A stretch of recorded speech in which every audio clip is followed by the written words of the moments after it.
This is S videos, जहां हर story एक नई दुनिया का दरवाजा खोलती है, जहां एंटरटेनमेंट मिलता है इमोशन से और हर वीडियो बनाती है एक यादगार सफर। Welcome to the world of creativity. Welcome to S videos. ये वीडियो सिर्फ एजुकेशन और एंटरटेनमेंट पर्पस के लिए बनाया गया है। वीडियो में इस्तेमाल की गई सारी मटेरियल्स, इमेजेस और ऑडियो उनके रिस्पेक्टिव ओनर्स के अधिकार में हैं। हम किसी भी कॉपीराइटेड कंटेंट को क्लेम नहीं करते। जैकल मलबे के पास पहुंचा। उसे लगा विक्रम मर चुका है या बुरी तरह घायल है। उसने विक्रम को गर्दन से पकड़कर उठाने के लिए हाथ बढ़ाया, लेकिन उसका हाथ खाली हवा को मुट्ठी में भींचता रह गया। हाँ? जैकल चौंका। विक्रम वहां नहीं था। तभी जैकल की अपनी परछाई हिली। जैकल के पैरों के नीचे की छाया से दो हाथ निकले और उन्होंने जैकल के टखनों को पकड़ लिया। छाया प्रहार, पाताल बंधन। जैकल जमीन पर गिर पड़ा। ये क्या जादू है? विक्रम धुएं के बीच से बाहर आया, लेकिन इस बार वो दौड़ नहीं रहा था, वो चल रहा था। उसकी आंखों में कोई भाव नहीं था, बिल्कुल केंजी की तरह। तुम ताकतवर हो जैकल, विक्रम ने शांत स्वर में कहा, लेकिन तुम सिर्फ शरीर से लड़ते हो। मैं अब हर जगह हूं।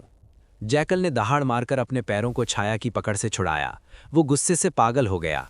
मैं तुझे चबा जाऊंगा। जैकल ने विक्रम पर अंधाधुंध पंजू से वार करना शुरू किया, लेकिन विक्रम, वो पानी की तरह बह रहा था। वो जैकल के हर वार से बाल बाल बच रहा था। विक्रम अब जैकल की गतिविधियों को देख नहीं रहा था, वो उन्हें हवा के दबाव से महसूस कर रहा था।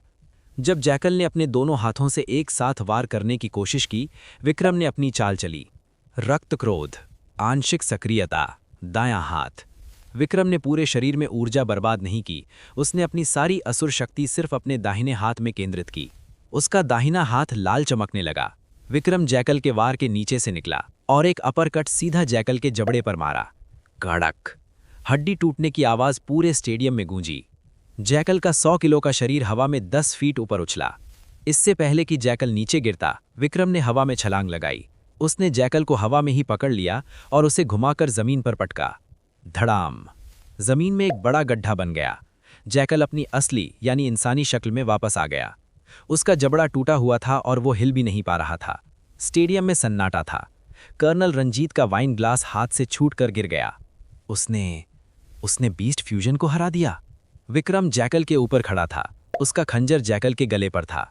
मार दे, जैकल ने खून थूकते हुए कहा।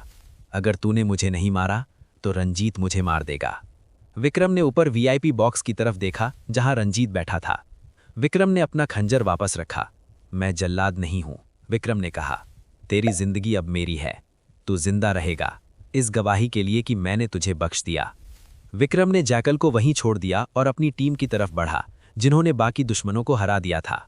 विजेता भारत, स्क्वाड 7। भीड़ पागल हो गई।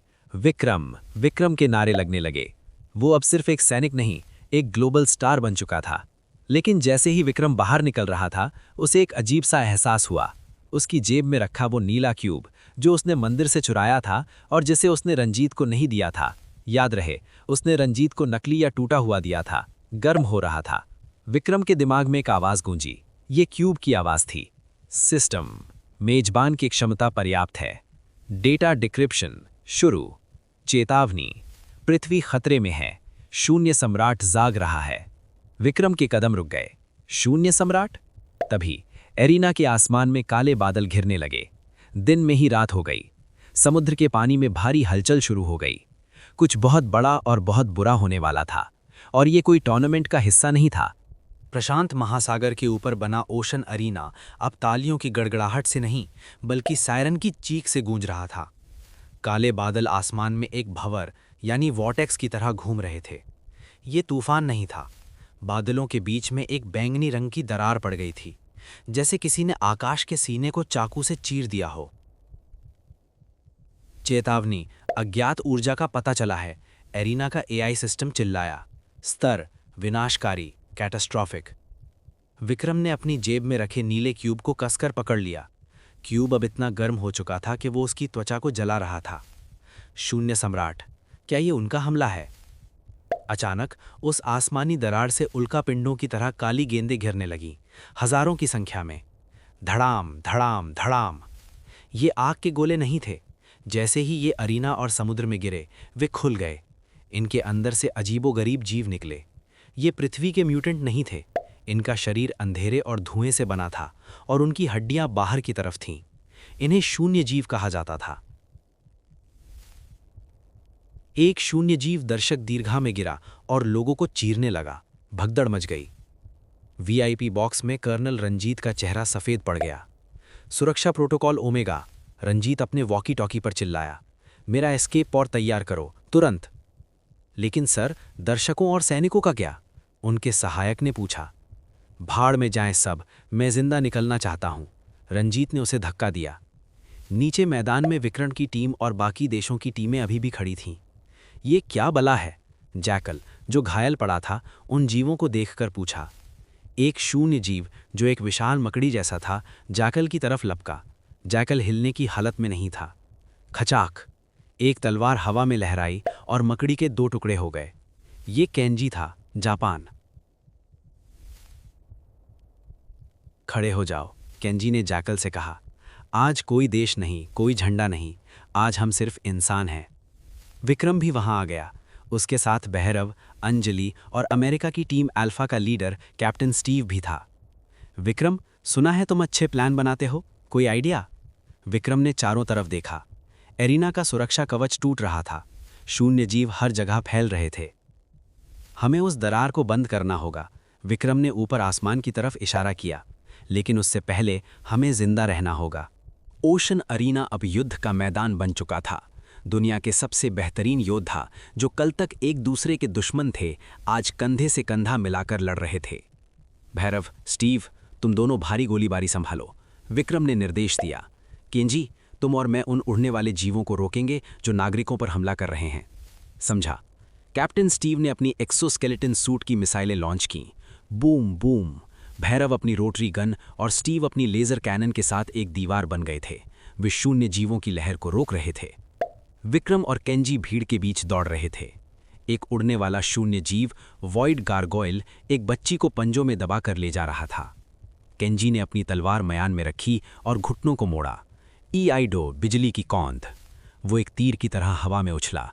एक फ्लैश हुआ और उस जीव के पंख कट गए। बच्ची नीचे गिरने लगी। विक्रम ने शून्य कदम का इस्तेमाल किया। उसने हवा में छलांग लगाई, बच्ची को कैच किया और सुरक्षित जमीन पर लैंड किया। जाओ, भागो यहां से। विक्रम ने बच्ची को सुरक्षा कर्मियों की तरफ धकेल दिया। लेकिन मुसीबत कम नहीं हो रही थी। आसमान की दरार और बड़ी होती जा रही थी और अब समुद्र से कुछ निकल रहा था। पानी में एक विशाल भंवर बना। लहरें 50 फीट ऊंची उठीं। पानी के नीचे से एक विशाल शरीर बाहर आया। ये एक शून्य क्रैकन था, एक विशाल ऑक्टोपस जैसा जीव जिसकी आंखें लाल सर्चनेट जैसी थीं और जिसके तंबू एरिना के पिलर्स को तोड़ रहे थे। बॉस अलर्ट, शून्य क्रैकन, एस रैंक टाइटन। चेतावनी, इसका स्तर मापा नहीं जा सकता। S rank? विक्रम का दिल बैठ गया। एस रैंक का मतलब था शहरों को तबाह करने वाला। क्रैकन ने एक तंबू घुमाया और दर्शकों से भरा एक पूरा स्टैंड उखाड़ दिया। नहीं, काव्या चिल्लाई। इसे रोकना नामुमकिन है, जैकल ने हताशा में कहा। हमारे हथियार इसे खरोच भी नहीं दे रहे। विक्रम ने अपनी जेब में रखे क्यूब को महसूस किया। क्यूब अब कंपन कर रहा था। विक्रम को लगा कि क्यूब उसे कुछ बता रहा है। शून्य की ऊर्जा शून्य से ही कटेगी। विक्रम की नज़र कर्नल रंजीत पर पड़ी। रंजीत एक पर्सनल सबमरीन की तरफ भाग रहा था जो एरिना के निचले हिस्से में थी। डरपोक, विक्रम ने दांत पीसे। लेकिन विक्रम के पास रंजीत के पीछे जाने का वक्त नहीं था। उसे इस क्रैकन को रोकना था। केंजी, स्टीव, मुझे उस क्रैकन के सिर तक पहुंचाओ। क्या? स्टीव ने पूछा। तुम आत्महत्या करना चाहते हो? मेरे पास एक तरीका है। विक्रम ने अपना नीलधारा खंजर निकाला। बस मुझे वहां फेंको। स्टीव ने विक्रम को अपने एक्सोस्केलेटन के धातुई हाथों में उठाया। तैयार हो? तैयार। स्टीव ने पूरी ताकत से विक्रम को हवा में लॉन्च किया। विक्रम एक मानव मिसाइल की तरह क्रैकन की तरफ उड़ा। हवा में उड़ते हुए विक्रम ने देखा कि क्रैकन का विशाल मुंह उसकी तरफ खुल रहा है। उसके अंदर हजारों दांत थे और गहरा अंधेरा। क्रैकन ने विक्रम को पकड़ने के लिए अपने तंबू हवा में लहराए। काटो इसे केंजी। नीचे से केंजी ने अपनी सबसे शक्तिशाली तकनीक का इस्तेमाल किया। उसने हवा में एक साथ 100 वार किए। हवा के ब्लेड्स ने क्रैकन के तंबुओं को काट दिया, जिससे विक्रम का रास्ता साफ हो गया। विक्रम सीधा क्रैकन के माथे की तरफ जा रहा था। उसने अपनी जेब से नीला क्यूब निकाला। अगर तुम सच में एक हथियार हो विक्रम ने क्यूब से कहा, तो अब काम करो। विक्रम ने क्यूब को अपने नील धारा खंजर के हत्थे से स्पर्श कराया। क्यूब पिघल गया, वो नीली तरल ऊर्जा में बदल गया और खंजर में समा गया। नील धारा का आकार बदल गया, वो अब एक खंजर नहीं बल्कि एक 5 फीट लंबी चमकदार नीली तलवार बन गई थी। सिस्टम, हथियार विकास, वेपन एवोल्यूशन। नाम, शून्य विच्छेदक, अस्थायी रूप। विक्रम क्रैकन के सिर पर लैंड हुआ। उसने तलवार को दोनों हाथों से पकड़ा। असुर रक्त 100%। विक्रम ने अपनी जान की परवाह किए बिना अपनी सारी जीवन ऊर्जा उस तलवार में डाल दी। उसकी नसें फट सकती थी, लेकिन उसने परवाह नहीं की। वापस जा अपने नरक में। विक्रम ने तलवार को क्रैकन के माथे के बीचों बीच गाड़ दिया। एक पल के लिए सन्नाटा छा गया, फिर क्रैकन के अंदर से नीली रोशनी फटने लगी। ग्रुआ! क्रैकन की चीख से कांच टूट गए, उसका शरीर अंदर से जलने लगा। नीली ऊर्जा ने उसके शून्य कणों को नष्ट कर दिया। एक जोरदार धमाके के साथ क्रैकन का शरीर बिखर गया और काली राख बनकर समुद्र में गिरने लगा। विस्फोट की लहर ने विक्रम को भी दूर फेंक दिया। वो हवा में एक टूटी हुई पतंग की तरह गिर रहा था। वो समुद्र की गहराइयों की तरफ जा रहा था। विक्रम! काव्या एरिना के किनारे से चिल्लाई और पानी में कूद गई। दृश्य, समुद्र के नीचे। विक्रम डूब रहा था। उसकी आंखें भारी हो रही थीं। उसका शरीर पूरी तरह निचोड़ा जा चुका था, लेकिन डूबते हुए उसे कुछ दिखाई दिया। दूर गहरे पानी में एक सबमरीन तेजी से भाग रही थी। उसके अंदर कर्नल रंजीत बैठा था। विक्रम ने मन ही मन मुस्कुराया। भाग लो रंजीत, आज तुम बच गए, लेकिन अब मुझे पता है कि मेरी तलवार क्या कर सकती है। अगली बार तुम नहीं बचोगे। तभी उसे किसी ने पकड़ा। ये काव्या थी। उसने विक्रम को खींचा और सतह की तरफ ले जाने लगी। दृश्य, एरिना, विनाश के बाद। हमला रुक चुका था। आसमान की दरार बंद हो गई थी, लेकिन जाते जाते वो एक संदेश छोड़ गई थी। दुनिया बदल चुकी थी। विक्रम को स्ट्रेचर पर ले जाया जा रहा था। दुनिया भर के कैमरे उस पर फोकस थे। उसने क्रैकन को मारा था, उसने दुनिया को बचाया था, लेकिन विक्रम की मुट्ठी में वो तलवार वापस अपने पुराने खंजर के रूप में आ गई थी। पर अब उस खंजर पर एक नया निशान था, एक बंद आंख का निशान। कैप्टन स्टीव और केंजी विक्रम के पास आए। तुम पागल हो दोस्त, लेकिन तुम एक अच्छे लीडर हो। केंजी ने झुककर सम्मान दिया। जापान आपका ऋणी है। विक्रम ने काव्या की मदद से सिर उठाया। ये जीत नहीं है, विक्रम ने धीरे से कहा। ये तो बस एक चेतावनी थी। असली युद्ध अब शुरू होगा। दूर क्षितिज पर जहां सूरज डूब रहा था, वहां अब भी काला धुआं था। शून्य सम्राट की सेना ने पृथ्वी का स्वाद चख लिया था। वे वापस आएंगे और इस बार विक्रम तैयार होगा। ओशन अरीना की घटना के 48 घंटे बाद विक्रम एक वीआईपी मेडिकल रूम में लेटा था। उसके शरीर पर पट्टियां बंधी थीं, लेकिन वह तेजी से ठीक हो रहा था। उसके कमरे के बाहर भारी सुरक्षा थी। टीवी स्क्रीन पर दुनिया भर के न्यूज़ चैनल चल रहे थे। Breaking news, lieutenant Vikram Singh, पृथ्वी के रक्षक। क्या भारतीय सेना के पास एलियन तकनीक है? विक्रम सिंह को ग्लोबल पीस मेडल के लिए नामांकित किया गया। दरवाज़ा खुला और कर्नल रंजीत अंदर आए। उनके साथ 2 सशस्त्र गार्ड थे और एक कैमरामैन भी। जैसे ही कैमरामैन ने कैमरा ऑन किया, रंजीत के चेहरे पर एक पिता जैसी मुस्कान आ गई। मेरा शेर, रंजीत ने कैमरों के सामने विक्रम को गले लगाया। तुमने देश का सिर गर्व से ऊंचा कर दिया। जैसे ही कैमरा बंद हुआ और मीडिया वाले बाहर गए, रंजीत का चेहरा बदल गया। वो विक्रम के कान के पास झुके। बहुत होशियार हो तुम, रंजीत ने फुसफुसाया। तुमने दुनिया को बचाकर खुद को अनटचेबल, यानी जिसे छू नहीं सकते, बना लिया। अब अगर मैं तुम्हें मारूंगा तो दुनिया मुझे नहीं छोड़ेगी। विक्रम ने रंजीत की आंखों में देखा।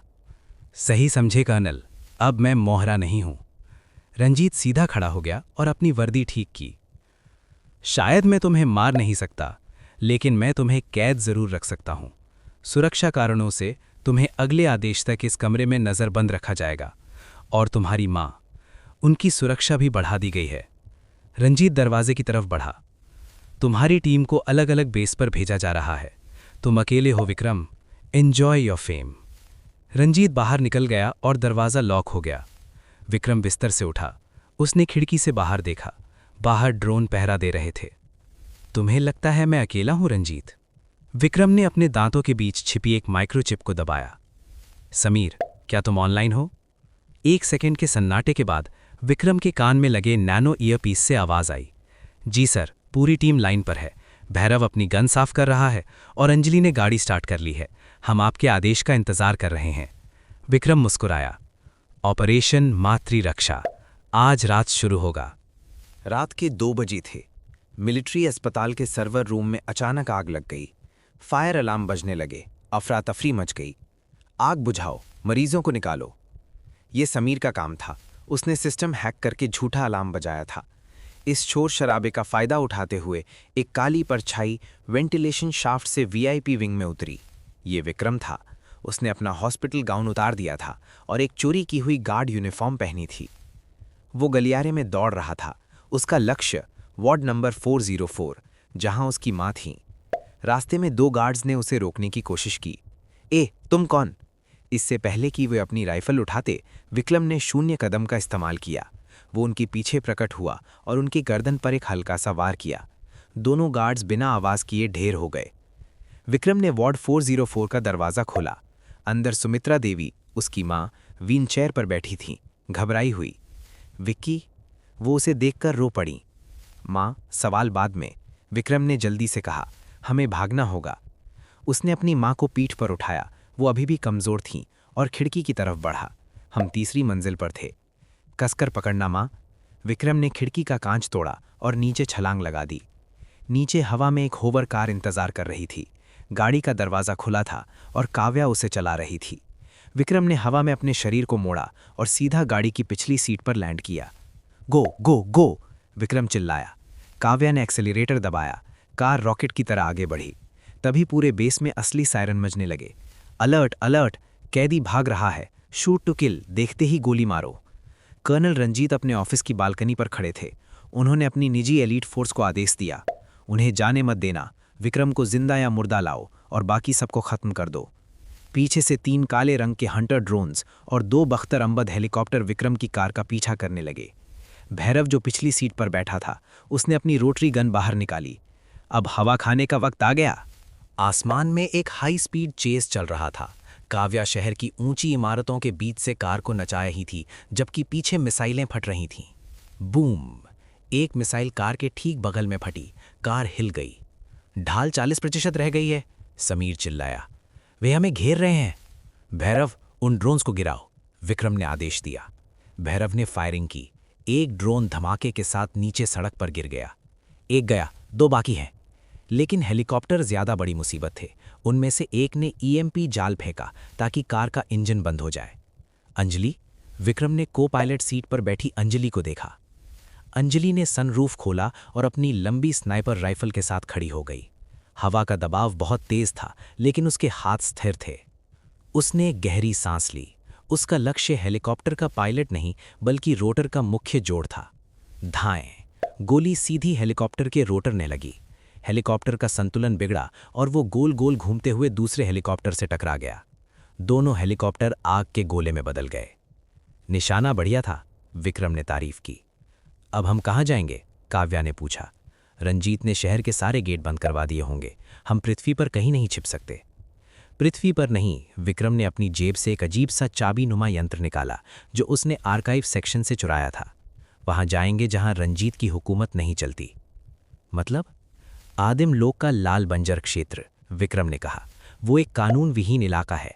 वहां अपराधी, बागी और म्यूटेंट रहते हैं। रंजीत की सेना वहां घुसने से डरती है। लेकिन वहां जाने के लिए पोर्टल चाहिए, समीर ने कहा, और सारे सरकारी पोर्टल लॉक हैं। हम सरकारी पोर्टल इस्तेमाल नहीं करेंगे, विक्रम ने शहर के पुराने औद्योगिक क्षेत्र की ओर इशारा किया। वहां एक पुराना अवैध स्मगलर पोर्टल है। जैकल ने मुझे उसके बारे में बताया था, जब विक्रम ने उसे हराया था।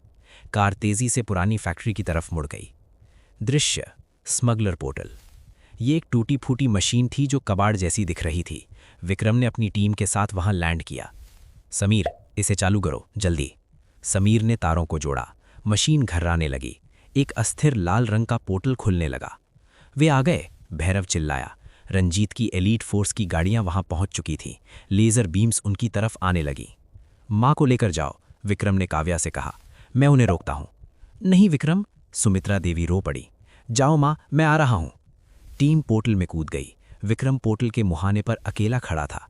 सामने दर्जनों सैनिक थे। विक्रम ने मुस्कुराते हुए उन्हें बाय बाय का इशारा किया और पोर्टल में पीछे की ओर गिर गया। जैसे ही वो अंदर गया, समीर ने दूसरी तरफ से पोर्टल को धमाके से उड़ा दिया। रंजीत के सैनिक जब वहां पहुंचे तो वहां सिर्फ धुआं और राख थी। कर्नल रंजीत को खबर मिली। उसने अपना फोन दीवार पर दे मारा। लाल बंजर, ठीक है विक्रम, अगर तुम नर्क में जाना चाहते हो तो मैं नर्क में भी शिकारी भेजूंगा। धूल, लाल रंग की धूल। विक्रम ने खांसते हुए अपनी आंखें खोलीं। हवा सूखी और गर्म थी। आसमान में 2 लाल सूरज चमक रहे थे। वे लाल बंजर में पहुंच चुके थे। ये आदिम लोक का सबसे खतरनाक और वीरान हिस्सा था। यहां ना पानी था ना पेड़, सिर्फ लाल चट्टानें और कंकाल। माँ, काव्या, विक्रम ने पुकारा। पास ही एक चट्टान की आड़ में उसकी पूरी टीम सुरक्षित थी। समीर एक पोर्टेबल एसी यूनिट सेट कर रहा था ताकि सुमित्रा देवी को गर्मी ना लगे। हम बच गए, काव्या ने राहत की सांस ली। लेकिन अब हम आधिकारिक तौर पर देशद्रोही यानी ट्रेटर्स हैं। न्यूज़ में चल रहा है कि हमने अस्पताल में आग लगाई और भाग गए। इतिहास जीतने वाले लिखते हैं काव्या, जब हम जीतेंगे तो हम ही देशभक्त कहलाएंगे। उन्होंने एक सुरक्षित गुफा ढूंढी जो उनका अस्थायी घर बनने वाली थी। अगले कुछ दिन संघर्ष भरे थे। खाने की कमी थी, पानी ढूंढना मुश्किल था और यहाँ के जानवर, वे पृथ्वी के जानवरों से बिल्कुल अलग थे। यहाँ बिच्छू एक कुत्ते के बराबर होते थे। एक रात जब विक्रम गुफा के बाहर पहरा दे रहा था, उसे दूर कहीं रोशनी दिखाई दी। ये आग की रोशनी थी। इंसान, विक्रम ने सोचा। उसने 0 कदम का इस्तेमाल किया और चुपचाप उस रोशनी की तरफ गया। वहाँ एक छोटा सा कस्बा था जो कबाड़ और हड्डियों से बना था। ये काला बाजार था। यहाँ दुनिया भर के भगोड़े, अपराधी और स्मगलर रहते थे। विक्रम ने अपना चेहरा ढका और कस्बे में दाखिल हुआ। उसे जानकारी चाहिए थी। उसे अपनी टीम के लिए संसाधन चाहिए थे। बाजार के बीचों बीच एक अखाड़ा बना हुआ था जहां 2 म्यूटेंट लड़ रहे थे और उस अखाड़े के ऊपर एक सिंहासन पर एक आदमी बैठा था। वो आदमी कोई और नहीं बल्कि जैकल था। याद है, जैकल को विक्रम ने हराया था लेकिन मारा नहीं था। जैकल की नज़र भीड़ में छिपे विक्रम पर पड़ी। उसकी बिल्ली जैसी आंखें चमक उठीं। वो सिंहासन से खड़ा हुआ। भीड़ शांत हो गई। बॉस को क्या हुआ? जैकल सीधा विक्रम के पास आया। विक्रम तैयार था लड़ने के लिए, लेकिन जैकल ने हमला नहीं किया। वो हंसा। तो असुर आखिरकार अपने असली घर आ ही गया। जैकल ने कहा, मैंने सुना तूने रंजीत की नाक के नीचे से चोरी की। प्रभावशाली। मुझे मदद चाहिए जैकल, विक्रम ने सीधे कहा। मेरे पास टीम है लेकिन रहने की जगह नहीं। जैकल ने विक्रम के कंधे पर हाथ रखा। तूने मेरी जान बख्शी थी। लाल बंजर में हम एहसान नहीं भूलते। मेरी बस्ती तेरी बस्ती है। लेकिन जैकल की मुस्कान गायब हो गई। वहाँ एक रेत दानव है जो हमारी बस्ती को परेशान कर रहा है। उसे मार दे और ये पूरा कस्बा तुझे अपना राजा मान लेगा। विक्रम ने अखाड़े की तरफ देखा। बस इतना ही? तो समझो वो मर गया। अगली सुबह लाल बंजर का सूरज आग बरसा रहा था। विक्रम और जैकल बस्ती से 5 किलोमीटर दूर एक सुनसान घाटी में खड़े थे। उनके पीछे बस्ती के लोग और विक्रम की टीम थी जो ये नज़ारा देखने आए थे। यही वो जगह है। जैकल ने जमीन पर एक विशाल गड्ढे की ओर इशारा किया। वो रेत दानव जमीन के नीचे रहता है। वो कंपन महसूस करते ही हमला करता है। विक्रम गड्ढे के किनारे पर खड़ा हो गया। उसने अपनी जैकेट उतारी। उसकी लौह त्वचा सूरज की रोशनी में हल्की काली चमक रही थी। मैं उसे बाहर निकालता हूं, विक्रम ने कहा। उसने अपने पैर को जमीन पर जोर से पटका। धम। सन्नाटा। एक पल बाद जमीन कांपने लगी। रेत ऐसे उबलने लगी जैसे पानी हो। अचानक रेत का एक विशाल फव्वारा फूटा। उसमें से 30 फीट लंबा एक भयानक जीव निकला। ये एक विशाल बिच्छू और केंचुए का मिश्रण था। इसका कवच लाल चट्टान जैसा सख्त था और पूंछ पर एक जहरीला डंक था जो हरे रंग का एसिड टपका रहा था। Boss alert. रेत दानव। स्तर 45। विशेषता एसिड थूकना और भूमिगत हमला। दानव ने एक भयानक चीख मारी और विक्रम की ओर एसिड का फव्वारा छोड़ा। विक्रम ने 0 कदम का इस्तेमाल किया और पलक झपकते ही एसिड की रेंज से बाहर हो गया। एसिड जहां गिरा वहां की चट्टानें पिघल गईं। बड़ा है पर धीमा है, विक्रम ने विश्लेषण किया। दानव ने अपनी पूंछ से हमला किया। विक्रम हवा में उछला और पूंछ पर लैंड किया। उसने अपना नील धारा खंजर निकाला जो अब एक तलवार का रूप ले चुका था। असुर प्रहार। विक्रम ने तलवार को दानव की पीठ के कवच पर मारा। टन। तलवार टकराई लेकिन कवच नहीं टूटा। ये कवच बहुत सख्त था। सख्त चमड़ी। विक्रम पीछे कूदा। बाहर से नहीं मरेगा। दानव फिर से जमीन के अंदर घुसने लगा। कहाँ जा रहा है? विक्रम ने अपनी आंखें बंद की। उसने अपनी छाया तकनीक पर ध्यान केंद्रित किया। उसने अपनी छाया को फैलाया। उसकी छाया ने एक काले जाल का रूप ले लिया और जमीन के अंदर घुसते हुए दानव की छाया को जकड़ लिया। छाया पाश। दानव जो आधा जमीन के अंदर था वहीं जम गया, वो हिल नहीं पा रहा था। दानव ने छूटने के लिए जोर लगाया, लेकिन विक्रम की पकड़ मजबूत थी। अब खत्म करते हैं। विक्रम ने गहरी सांस ली। उसने अपनी सारी असुर शक्ति अपने दाहिने हाथ में जमा की। उसने हवा में छलांग लगाई, सीधा दानव के मुंह की तरफ। भीड़ चिल्लाई, नहीं, वो उसे खा जाएगा। दानव ने मुंह खोला। विक्रम सीधा उसके गले के अंदर घुस गया। सन्नाटा छा गया। 1 सेकंड, 2 सेकंड। अचानक दानव का शरीर ऐंठन से भर गया। उसके अंदर से नीली रोशनी फूटने लगी। बूम! दानव का सिर अंदर से फट गया। नीले खून और मांस के टुकड़ों के बीच विक्रम बाहर निकला। वो सिर से पैर तक नीले खून में लथपथ था, लेकिन उसके हाथ में दानव का क्रिस्टल हार्ट था। वो शांत भाव से जैकल के पास चलकर आया और वो दिल उसके पैरों में फेंक दिया। काम हो गया, विक्रम ने कहा। जैकल हंसा, एक पागलपन भरी हंसी। उसने झुककर विक्रम के सामने सिर झुकाया। आज से ये बस्ती, ये लोग और मैं सब तुम्हारे हैं, लाल राजा, असुर राजा। भीड़ ने नारा लगाया, लाल राजा की जय, असुर राजा की जय। 3 साल बाद। समय अंतराल, टाइम स्किप। 3 वर्ष बाद। लाल बंजर अब पहले जैसा वीरान नहीं था। जहां कभी कबाड़ का कस्बा था, वहां भी एक विशाल किला खड़ा था। काले पत्थर और धातु से बना ये किला किसी दानव के सिर जैसा दिखता था। इसे नाम दिया गया था असुरगढ़, फोर्ट्रेस ऑफ असुरा। पिछले 3 सालों में बहुत कुछ बदल गया था। विक्रम ने लाल बंजर के सभी छोटे बड़े कबीलों को एकजुट कर लिया था। उसने यहाँ छिपे हुए अग्निरत्न की खदानें खोज निकाली थीं, जिससे उन्हें ऊर्जा और धन मिल रहा था। समीर ने कबाड़ से हाईटेक हथियार बना लिए थे। भैरव ने 500 खूंखार लड़ाकों की एक डेथ स्क्वाड तैयार की थी। काव्या अब सेना की मुख्य रणनीतिकार थी, और सुमित्रा देवी, वो अब पूरी तरह स्वस्थ थीं और किले के अस्पताल का संचालन करती थीं। किले के सबसे ऊंचे टावर पर विक्रम खड़ा था। वो अब 21 साल का युवक था। उसका शरीर और भी गठीला और मजबूत हो चुका था। उसके बाल थोड़े लंबे थे और आंखों में एक ऐसी शांति थी जो तूफान आने से पहले होती है। उसका असुर रक्त अब 20% जागृत हो चुका था। सर, काव्या पीछे से आई। अब वो पहले से ज्यादा परिपक्व और खतरनाक लग रही थी। हमारे जासूसों ने खबर दी है। कहो, विक्रम ने बिना मुड़े कहा। रंजीत की सप्लाई ट्रेन सेक्टर 9 से गुजरने वाली है। खबर है कि उस ट्रेन में हथियार नहीं बल्कि कुछ और है, कुछ ऐसा जिसे रंजीत प्रोजेक्ट टाइटन 2.0 के लिए ले जा रहा है। विक्रम मुड़ा। उसके चेहरे पर एक क्रूर मुस्कान थी। 3 साल हो गए, हम सिर्फ अपनी रक्षा कर रहे थे। अब समय आ गया है कि हम हमला करें। भैरव को तैयार करो, विक्रम ने आदेश दिया। हम उस ट्रेन को लूटने जा रहे हैं। लेकिन वो सरकारी क्षेत्र है, काव्या ने चेतावनी दी। अगर हम वहां गए तो ये सीधे युद्ध का ऐलान होगा। विक्रम ने अपनी तलवार शून्य विच्छेदक की मूठ पर हाथ रखा। युद्ध तो उसी दिन शुरू हो गया था काव्या, जिस दिन उन्होंने हमें मारने की कोशिश की थी। आज हम बस दुनिया को बता देंगे कि असुर वापस आ गया है। स्थान, सेक्टर 9 का हाईवे, सरकारी सीमा। दोपहर की चिलचिलाती धूप में एक विशाल बख्तरबंद ट्रेन हवा में तैरते हुए पटरियों पर दौड़ रही थी। ये ट्रेन 200 किलोमीटर प्रति घंटा की रफ्तार से चल रही थी। इसके चारों ओर रंजीत के ड्रोन्स और लड़ाकू विमान पहरा दे रहे थे। ट्रेन के अंदर कमांडर राणा, रंजीत का नया राइट हैंड मैन, बैठा था। सब कुछ साफ है सर, राणा ने रेडियो पर रंजीत को रिपोर्ट दी। कोई हलचल नहीं है, हम 2 घंटे में बेस पर होंगे। चौकन्ना रहना, लाल बंजर में कुछ हरकतें हो रही हैं। तभी ट्रेन के रडार पर एक लाल बिंदु आया। सर, सामने एक गाड़ी है, पायलट चिल्लाया। पटरियों के ठीक बीच में एक अकेली मोटर बाइक खड़ी थी। उस पर एक शख्स बैठा था। उसने काला लबादा पहना था और पीठ पर एक बड़ी तलवार थी। उड़ा दो उसे, राणा चिल्लाया। ट्रेन की मशीन गन्स ने आग उगलना शुरू कर दिया। धड़ धड़ धड़, लेकिन गोलियां उस शख्स को छू भी नहीं पाईं। वो बाइक से गायब हो गया। अगले ही पल वो ट्रेन के इंजन की छत पर खड़ा था। ये विक्रम था। नॉक नॉक, विक्रम ने इंजन की छत पर अपनी तलवार मारी। उसने नील धारा में ऊर्जा डाली और छत को एक कैन ओपनर की तरह काट दिया। वो अंदर कूदा और पायलट को कॉकपिट से बाहर फेंक दिया। ब्रेक, विक्रम ने इमरजेंसी ब्रेक खींच दिए। क्री, ट्रेन झटके खाती हुई रुकी। जैसे ही ट्रेन रुकी, रेगिस्तान के टीलों के पीछे से बाइकों और बग्गियों का एक झुंड निकला।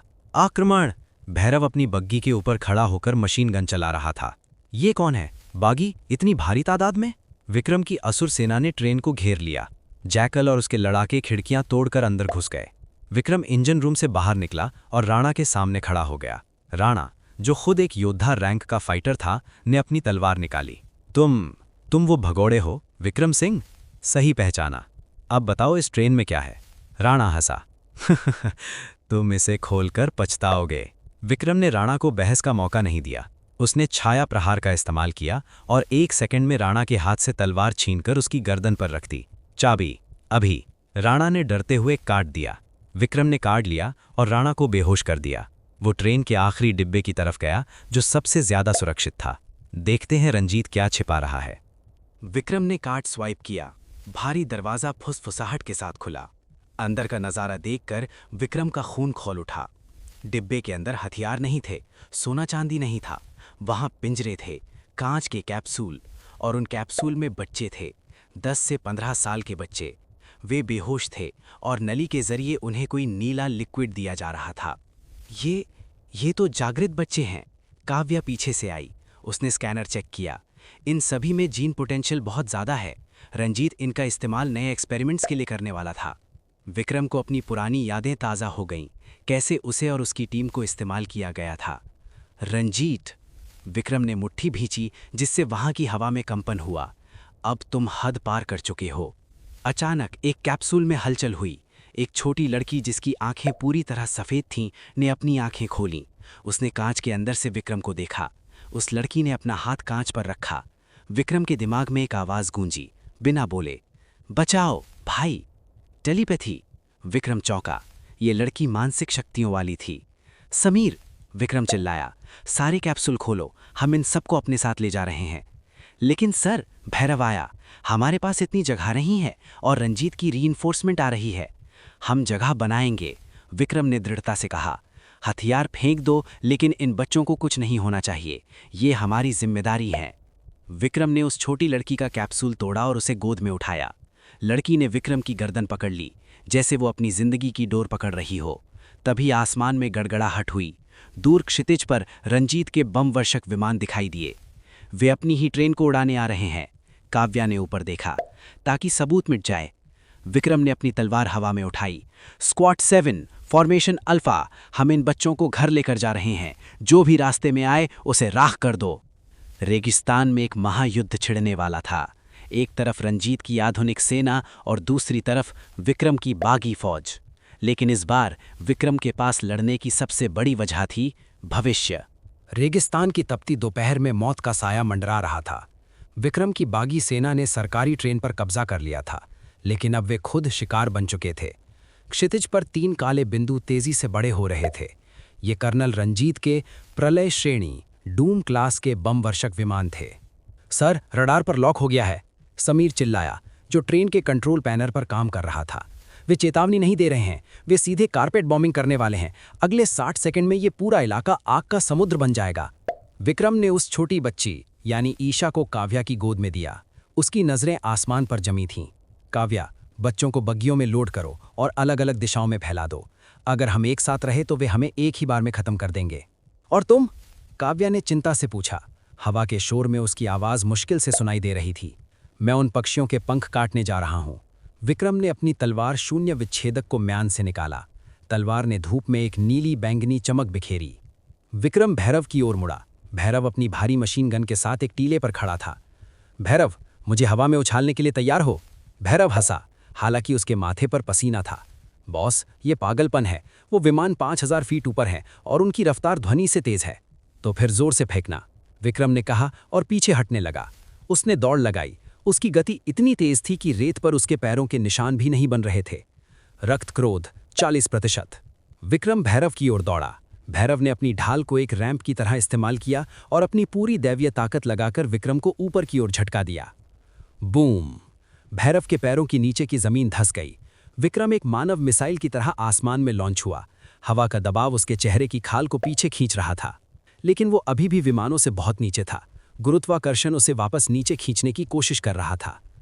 अभी नहीं, विक्रम ने दांत भींचे। शून्य कदम, आकाशीय नृत्य। ये शून्य कदम का सबसे उन्नत रूप था। विक्रम ने हवा के अणुओं को ठोस सतह की तरह इस्तेमाल किया। उसने खाली हवा में पैर जमाए और दोबारा छलांग लगाई। धप धप धप, वो हवा में सीढ़ियां चढ़ रहा था। सबसे आगे वाला बम वर्षक विमान अब उसके ठीक सामने था। पायलट ने अपने कॉकपिट में सेंसर बीप होते सुना। ये क्या है? कोई मिसाइल? पायलट ने नीचे देखा और उसकी आंखें फटी रह गईं। इंसान हवा में? विक्रम विमान के कॉकपिट के सामने प्रकट हुआ। उसकी आंखों में लाल असुर ज्वाला धधक रही थी। नीलधारा, आयाम चीर। विक्रम ने अपनी तलवार घुमाई। एक विशाल नीली ऊर्जा की लहर तलवार से निकली। ये लहर विमान के नोज कोन से टकराई और उसे बीच से 2 हिस्सों में चीरती चली गई। धमाका इतना जबरदस्त था कि आसमान में एक छोटा सा सूरज चमक उठा। विक्रम ने धुएं के गुबार के बीच से छलांग लगाई और दूसरे विमान की छत पर लैंड किया। उसके जूतों की धातु विमान की छत से टकराकर चिंगारियां छोड़ने लगीं। हवा का बहाव उसे उड़ा ले जाना चाहता था, इसलिए उसने अपनी तलवार विमान की छत में गाड़ दी और खुद को स्थिर किया। दुश्मन छत पर है, दुश्मन छत पर है। दूसरे विमान के अंदर भगदड़ मच गई। नीचे गोता लगाओ, कमांडर चिल्लाया। विमान ने तेजी से नीचे की ओर गोता लगाया ताकि विक्रम गिर जाए। गुरुत्वाकर्षण बल इतना ज्यादा था कि एक आम इंसान की नसें फट जातीं, लेकिन विक्रम ने अपनी लौह त्वचा को सक्रिय रखा। उसने अपनी जेब से एक विस्फोटक क्रिस्टल निकाला और उसे तलवार से बनाए गए छेद में डाल दिया। बूम, विक्रम ने कहा और वहां से कूद गया। कुछ सेकंड बाद दूसरा विमान भी एक आग का गोला बन गया। तीसरा विमान अपने साथियों का हश्र देखकर डर गया। उसने अपना मिशन रद्द किया और वापस मुड़ गया। विक्रम हवा में मुक्त रूप से गिर रहा था, फ्री फॉलिंग। रेगिस्तान की जमीन तेजी से पास आ रही थी। लैंडिंग थोड़ी सख्त होने वाली है। उसने जमीन से टकराने से ठीक पहले अपनी परछाई को बड़ा किया और शैडो अब्जॉर्प्शन का इस्तेमाल किया। उसकी परछाई ने एक गद्दे का काम किया। फिर भी टक्कर जोरदार थी। धूल का एक विशाल बादल उठा। जब धूल छटी तो विक्रम वहां घुटनों के बल बैठा था। उसका शरीर भाप छोड़ रहा था। काव्या और भैरव दौड़ते हुए आए। बच्चे सुरक्षित थे। ट्रेन का मलबा जल रहा था, लेकिन भविष्य बच गया था। विक्रम खड़ा हुआ और भागते हुए तीसरे विमान को देखा। जाओ, रंजीत को बताओ कि मौत आ रही है। शाम हो चुकी थी। असुरगढ़ में विक्रम का किला में हलचल थी। बचाए गए 20 बच्चों को मेडिकल विंग में रखा गया था। सुमित्रा देवी और उनकी मेडिकल टीम ने पुष्टि की कि यद्यपि बच्चे कमज़ोर हैं, लेकिन उनका डीएनए पूरी तरह बदल चुका है। वे सुपर सोल्जर बनने के शुरुआती चरण में थे। विक्रम अपने दरबार में बैठा था। जैकल, काव्या और समीर उसके सामने खड़े थे। माहौल गंभीर था। आज हमने जो किया उसके बाद रंजीत चुप नहीं बैठेगा, काव्या ने नक्शे पर लाल घेरे बनाते हुए कहा। वो अपनी पूरी सेना भेजेगा और इस बार उसके पास संयुक्त राष्ट्र यानी यूएन का समर्थन भी होगा, क्योंकि उसने हमें आतंकवादी घोषित कर दिया है। उसे आने दो, जैकल ने अपने पंजों को तेज करते हुए कहा। रेगिस्तान हमारा घर है, हम उन्हें रेत में दफना देंगे। तभी मेडिकल विंग का दरवाज़ा खुला। वो छोटी लड़की ईशा लड़खड़ाते हुए अंदर आई। उसने सफ़ेद अस्पताल के कपड़े पहने थे। उसकी आंखें अभी भी पूरी तरह सफ़ेद थीं, जिनमें पुतलियां नहीं थीं। विक्रम, ईशा ने मुंह से नहीं बोला। उसकी आवाज़ सीधे विक्रम के दिमाग में गूंजी।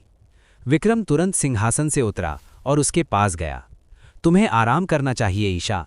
समय नहीं है, मुझे तुम्हें कुछ दिखाना है जो मैंने देखा जब मैं उस कैप्सूल में थी।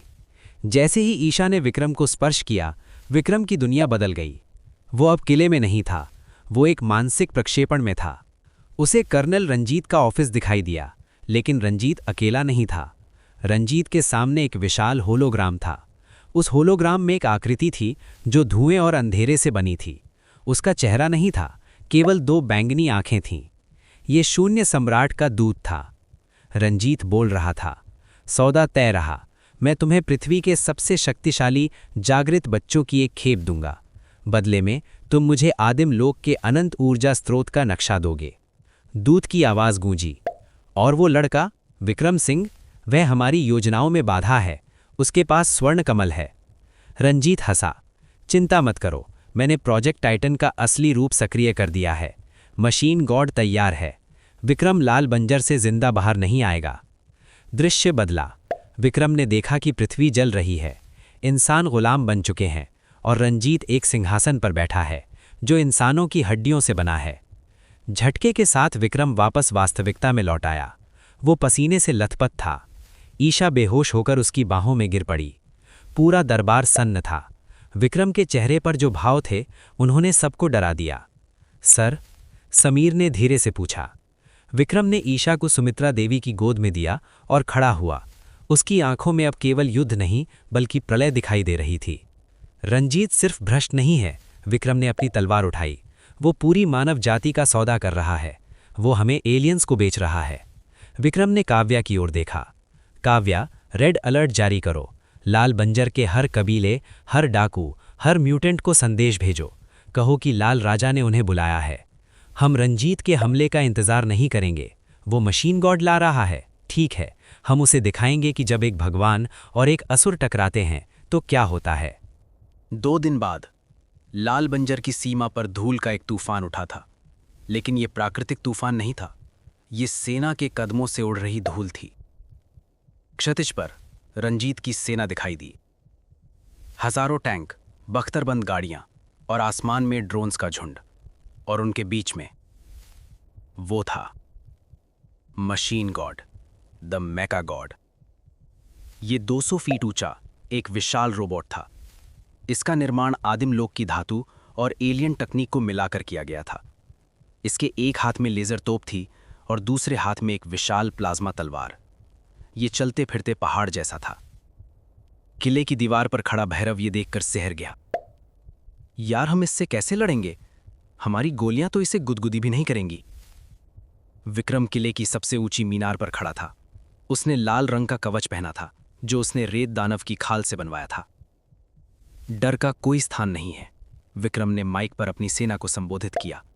उसकी आवाज पूरे रेगिस्तान में गूंजी। देखो उन्हें, वे लोहे और मशीनों पर भरोसा करते हैं।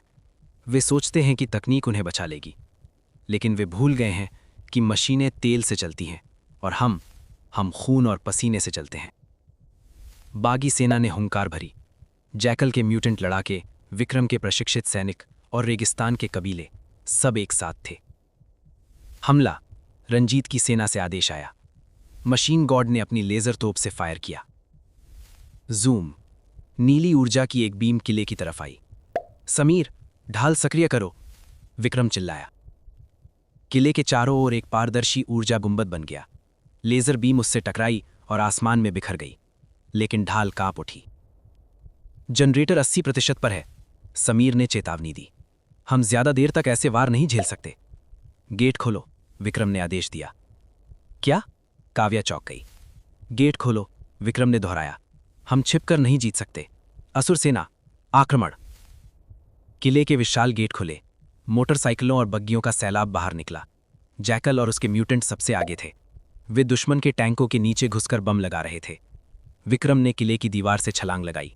हवा में गिरते हुए उसने शून्य कदम का इस्तेमाल किया और युद्ध के मैदान के बीचों बीच लैंड किया। दुश्मन के सैनिक उसे घेरने आए। पकड़ो उसे, उस पर इनाम है। विक्रम हंसा। उसके हाथ में शून्य विच्छेदिका तलवार थी। छाया प्रहार, मृत्यु का बवंडर। विक्रम अपनी जगह पर तेजी से घूमा। उसकी तलवार और उसकी परछाई ने मिलकर एक काला बवंडर बना दिया। जो भी सैनिक उसके 10 मीटर के दायरे में आया, वो हवा में कटकर बिखर गया। रंजीत, जो मशीन गॉड के कॉकपिट में बैठा था, ने ये देखा। चीटी। रंजीत ने हिकारत से कहा, मशीन गॉड, उस लड़के को कुचल दो। 200 फीट ऊंचे रोबोट ने अपना विशाल धातुई पैर उठाया और विक्रम के ऊपर रख दिया। धड़ाम। जमीन धंस गई। धूल का गुबार उठा। बागी सेना रुक गई। राजा, नहीं। रंजीत हंसा। खत्म, कहानी खत्म। लेकिन तभी मशीन गॉड का पैर हिलने लगा। जमीन के नीचे से लाल रोशनी फूटने लगी। मशीन गॉड का पैर धीरे धीरे ऊपर उठ रहा था। उसके नीचे विक्रम खड़ा था। वो अपने दोनों हाथों से उस हजारों टन वजनी पैर को ऊपर उठा रहा था। उसका पूरा शरीर लाल असुर आभा में जल रहा था। रक्त क्रोध 100%, सीमा पार, लिमिट ब्रेक। विक्रम की आंखें पूरी तरह काली हो गई थीं। उसके माथे पर असुरों के सींग, हॉर्न्स जैसी ऊर्जा आकृति बन रही थी। रंजीत, विक्रम की दहाड़ मशीन के सायरन से भी तेज थी। तुमने लोहे का भगवान बनाया, लेकिन आज तुम्हें असली असुर से डरना चाहिए। विक्रम ने मशीन गॉड के पैर को एक झटके से पीछे धकेल दिया। विशाल रोबोट का संतुलन बिगड़ गया और वो पीछे की ओर लड़खड़ाया। ये दृश्य देखकर दोनों सेनाएं स्तब्ध रह गई। इंसान ने मशीन को पीछे धकेल दिया। विक्रम ने हवा में छलांग लगाई, सीधा मशीन गॉड के सीने, कॉकपिट की तरफ। युद्ध का मैदान धूल, धुएं और लेजर बीम से भरा हुआ था। 200 फीट ऊंचे मशीन गॉड ने अपना संतुलन खो दिया था, लेकिन वो अभी भी खड़ा था। विक्रम, जो हवा में एक लाल उल्कापिंड की तरह उड़ रहा था, सीधा मशीन गॉड के विशाल सीने की तरफ जा रहा था। उसका लक्ष्य कॉकपिट था, जहां कर्नल रंजीत बैठा था। मच्छर, रंजीत कॉकपिट के अंदर चिल्लाया, defence system alpha, anti air laser सक्रिय करो। मशीन गॉड के कंधों से दर्जनों छोटे लेजर गन बुल्ज बाहर निकले। उन्होंने एक साथ विक्रम पर फायरिंग शुरू कर दी। च्यूं च्यूं च्यूं। हवा में नीली और लाल रोशनी का जाल बन गया। एक सामान्य इंसान या विमान सेकंडों में राख हो जाता, लेकिन विक्रम अब सामान्य नहीं था। हवा में विक्रम ने अपनी छाया तकनीक का सबसे खतरनाक रूप इस्तेमाल किया। छाया नृत्य, 1000 प्रतिबिंब, 1000 रिफ्लेक्शंस। अचानक हवा में एक विक्रम नहीं बल्कि सैकड़ों विक्रम दिखाई देने लगे। ये उसकी गति और परछाई का भ्रम था। लेजर गन्स भ्रमित हो गईं। वे हवा में इधर उधर फायर करने लगी, नकली छवियों को निशाना बनाती रहीं। असली विक्रम लेजर के जाल को चीरता हुआ मशीन गॉड की सतह पर पहुंचा। उसने अपनी शून्य विच्छेदक तलवार को रोबोट की छाती की धातु में गाड़ दिया ताकि वो नीचे ना गिरे। पकड़ा गया। रंजीत हंसा। उसने एक बटन दबाया। रोबोट की सतह से अचानक उच्च वोल्टेज बिजली दौड़ गई। लाखों वोल्ट का करंट विक्रम के शरीर से गुजरा। आह! विक्रम चिल्लाया। उसकी लौह त्वचा काली पड़ने लगी, धुआं निकलने लगा। ये दर्द असहनीय था, लेकिन विक्रम ने तलवार नहीं छोड़ी। तुम्हें लगता है बिजली मुझे रोक पाएगी? विक्रम ने दांत पीसते हुए कहा। मैंने आसमानी बिजली वाले शाही का खून पिया है। विक्रम ने उस बिजली को अपनी तलवार के माध्यम से सोखना शुरू कर दिया। उसकी तलवार नीली से सफ़ेद चमकने लगी। वापसी का तोहफा, विक्रम चिल्लाया। उसने तलवार को जोर से नीचे खींचा। चर्र! मशीन गॉड की छाती की मोटी नैनो स्टील प्लेट मक्खन की तरह कट गई। विक्रम ने रोबोट के कवच में एक बड़ा छेद कर दिया था। वो उस छेद के अंदर कूद पड़ा। अब वो मशीन के अंदर था। चारों तरफ विशाल गियर, पिस्टन और ऊर्जा की पाइपें थीं।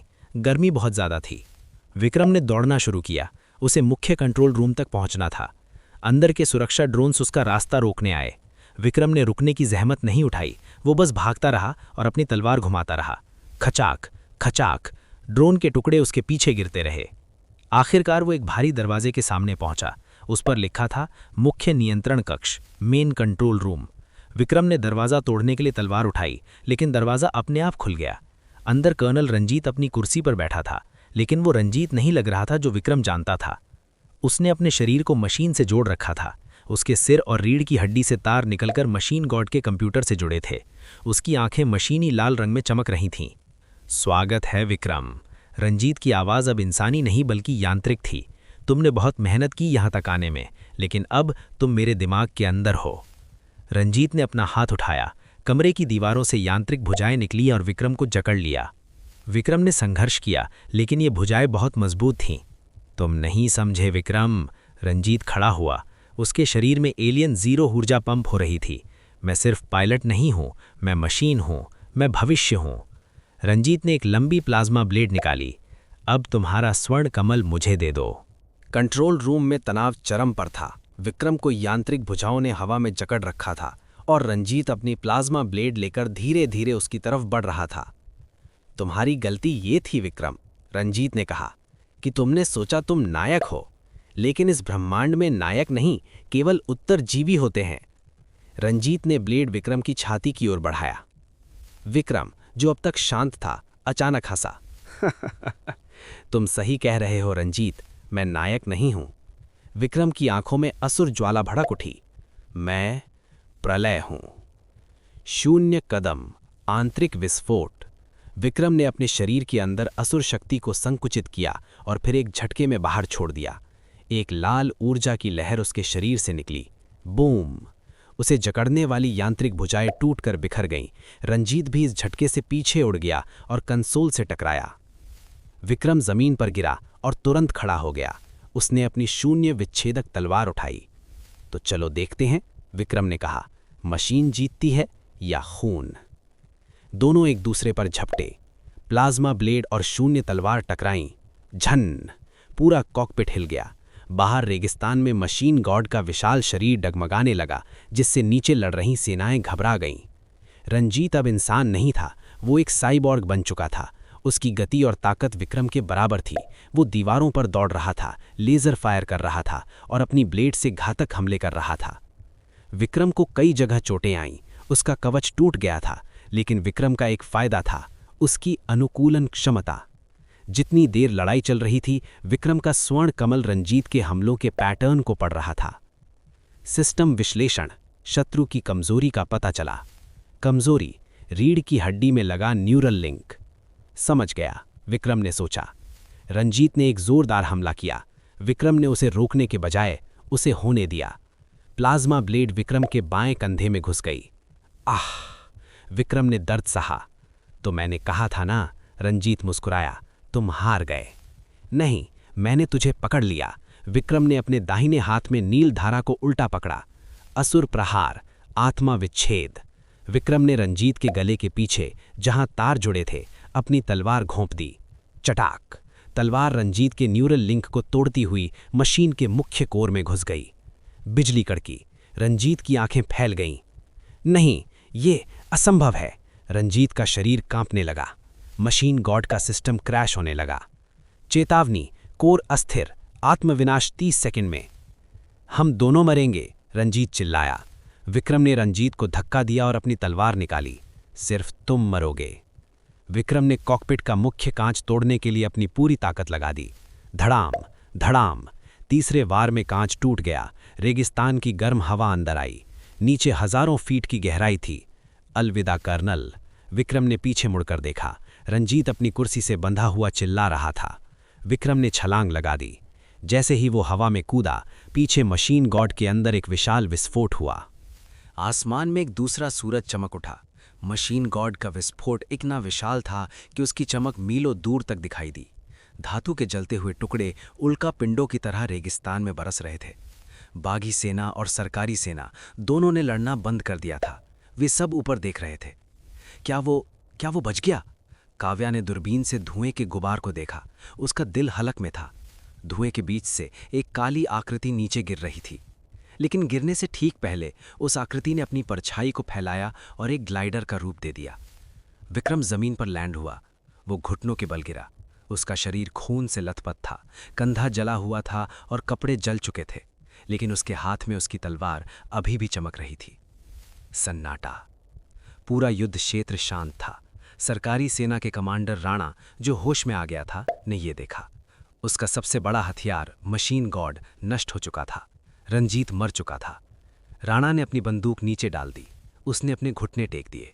इसे देखकर बाकी सरकारी सैनिकों ने भी हथियार डाल दिए। विक्रम धीरे धीरे खड़ा हुआ। वो लड़खड़ा रहा था, लेकिन गिरा नहीं। काव्या, भैरव और समीर दौड़कर उसके पास आए। सर, अब जिंदा है, समीर रो पड़ा। विक्रम ने एक फीकी मुस्कान दी। मैंने कहा था ना, असुर इतनी आसानी से नहीं मरते। तभी जैकल और रेगिस्तान के कबीले वाले वहां आ गए। वे विक्रम को घेर कर खड़े हो गए। जैकल ने अपनी छाती पर मुक्का मारा और चिल्लाया, लाल बंजर का राजा विक्रम सिंह। हजारों सैनिकों की आवाज गूंजी, राजा विक्रम, राजा विक्रम। उस दिन रेगिस्तान का इतिहास बदल गया। एक भगोड़ा लड़का अब एक साम्राज्य का मालिक था। लेकिन विक्रम की नजरें जश्न पर नहीं थीं, उसकी नजरें आसमान पर थीं। ईशा, वो छोटी बच्ची, भीड़ से निकलकर उसके पास आई। उसने विक्रम का हाथ पकड़ा। भाई, ईशा ने टेलीपैथी से कहा, वे आ रहे हैं। रंजीत के मरने से जो सिग्नल गया है, उसने उन्हें बुला लिया है। विक्रम ने आसमान की ओर देखा, जहां तारे निकल रहे थे। मैं जानता हूं ईशा, विक्रम ने गंभीर स्वर में कहा। सिस्टम अलर्ट, प्रमुख शत्रु पराजित, कर्नल रंजीत। उपलब्धि, विद्रोही राजा, रेबल किंग अनलॉक्ड। नया आर्क शुरू, आकाश गंगा का आक्रमण, गैलेक्टिक इन्वेजन। चेतावनी, ब्लैक स्टार बेड़ा पृथ्वी से 3 प्रकाश वर्ष दूर है। विक्रम ने अपनी तलवार मयान में रखी। जश्न मना लो दोस्तों, क्योंकि कल से हम सितारों से लड़ने की तैयारी करेंगे।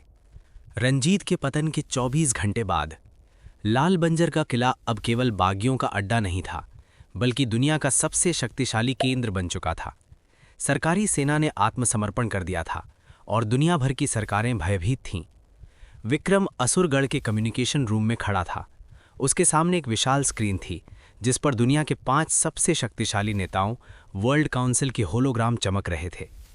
लेफ्टिनेंट विक्रम, अमेरिकी राष्ट्रपति के होलोग्राम ने बात शुरू की।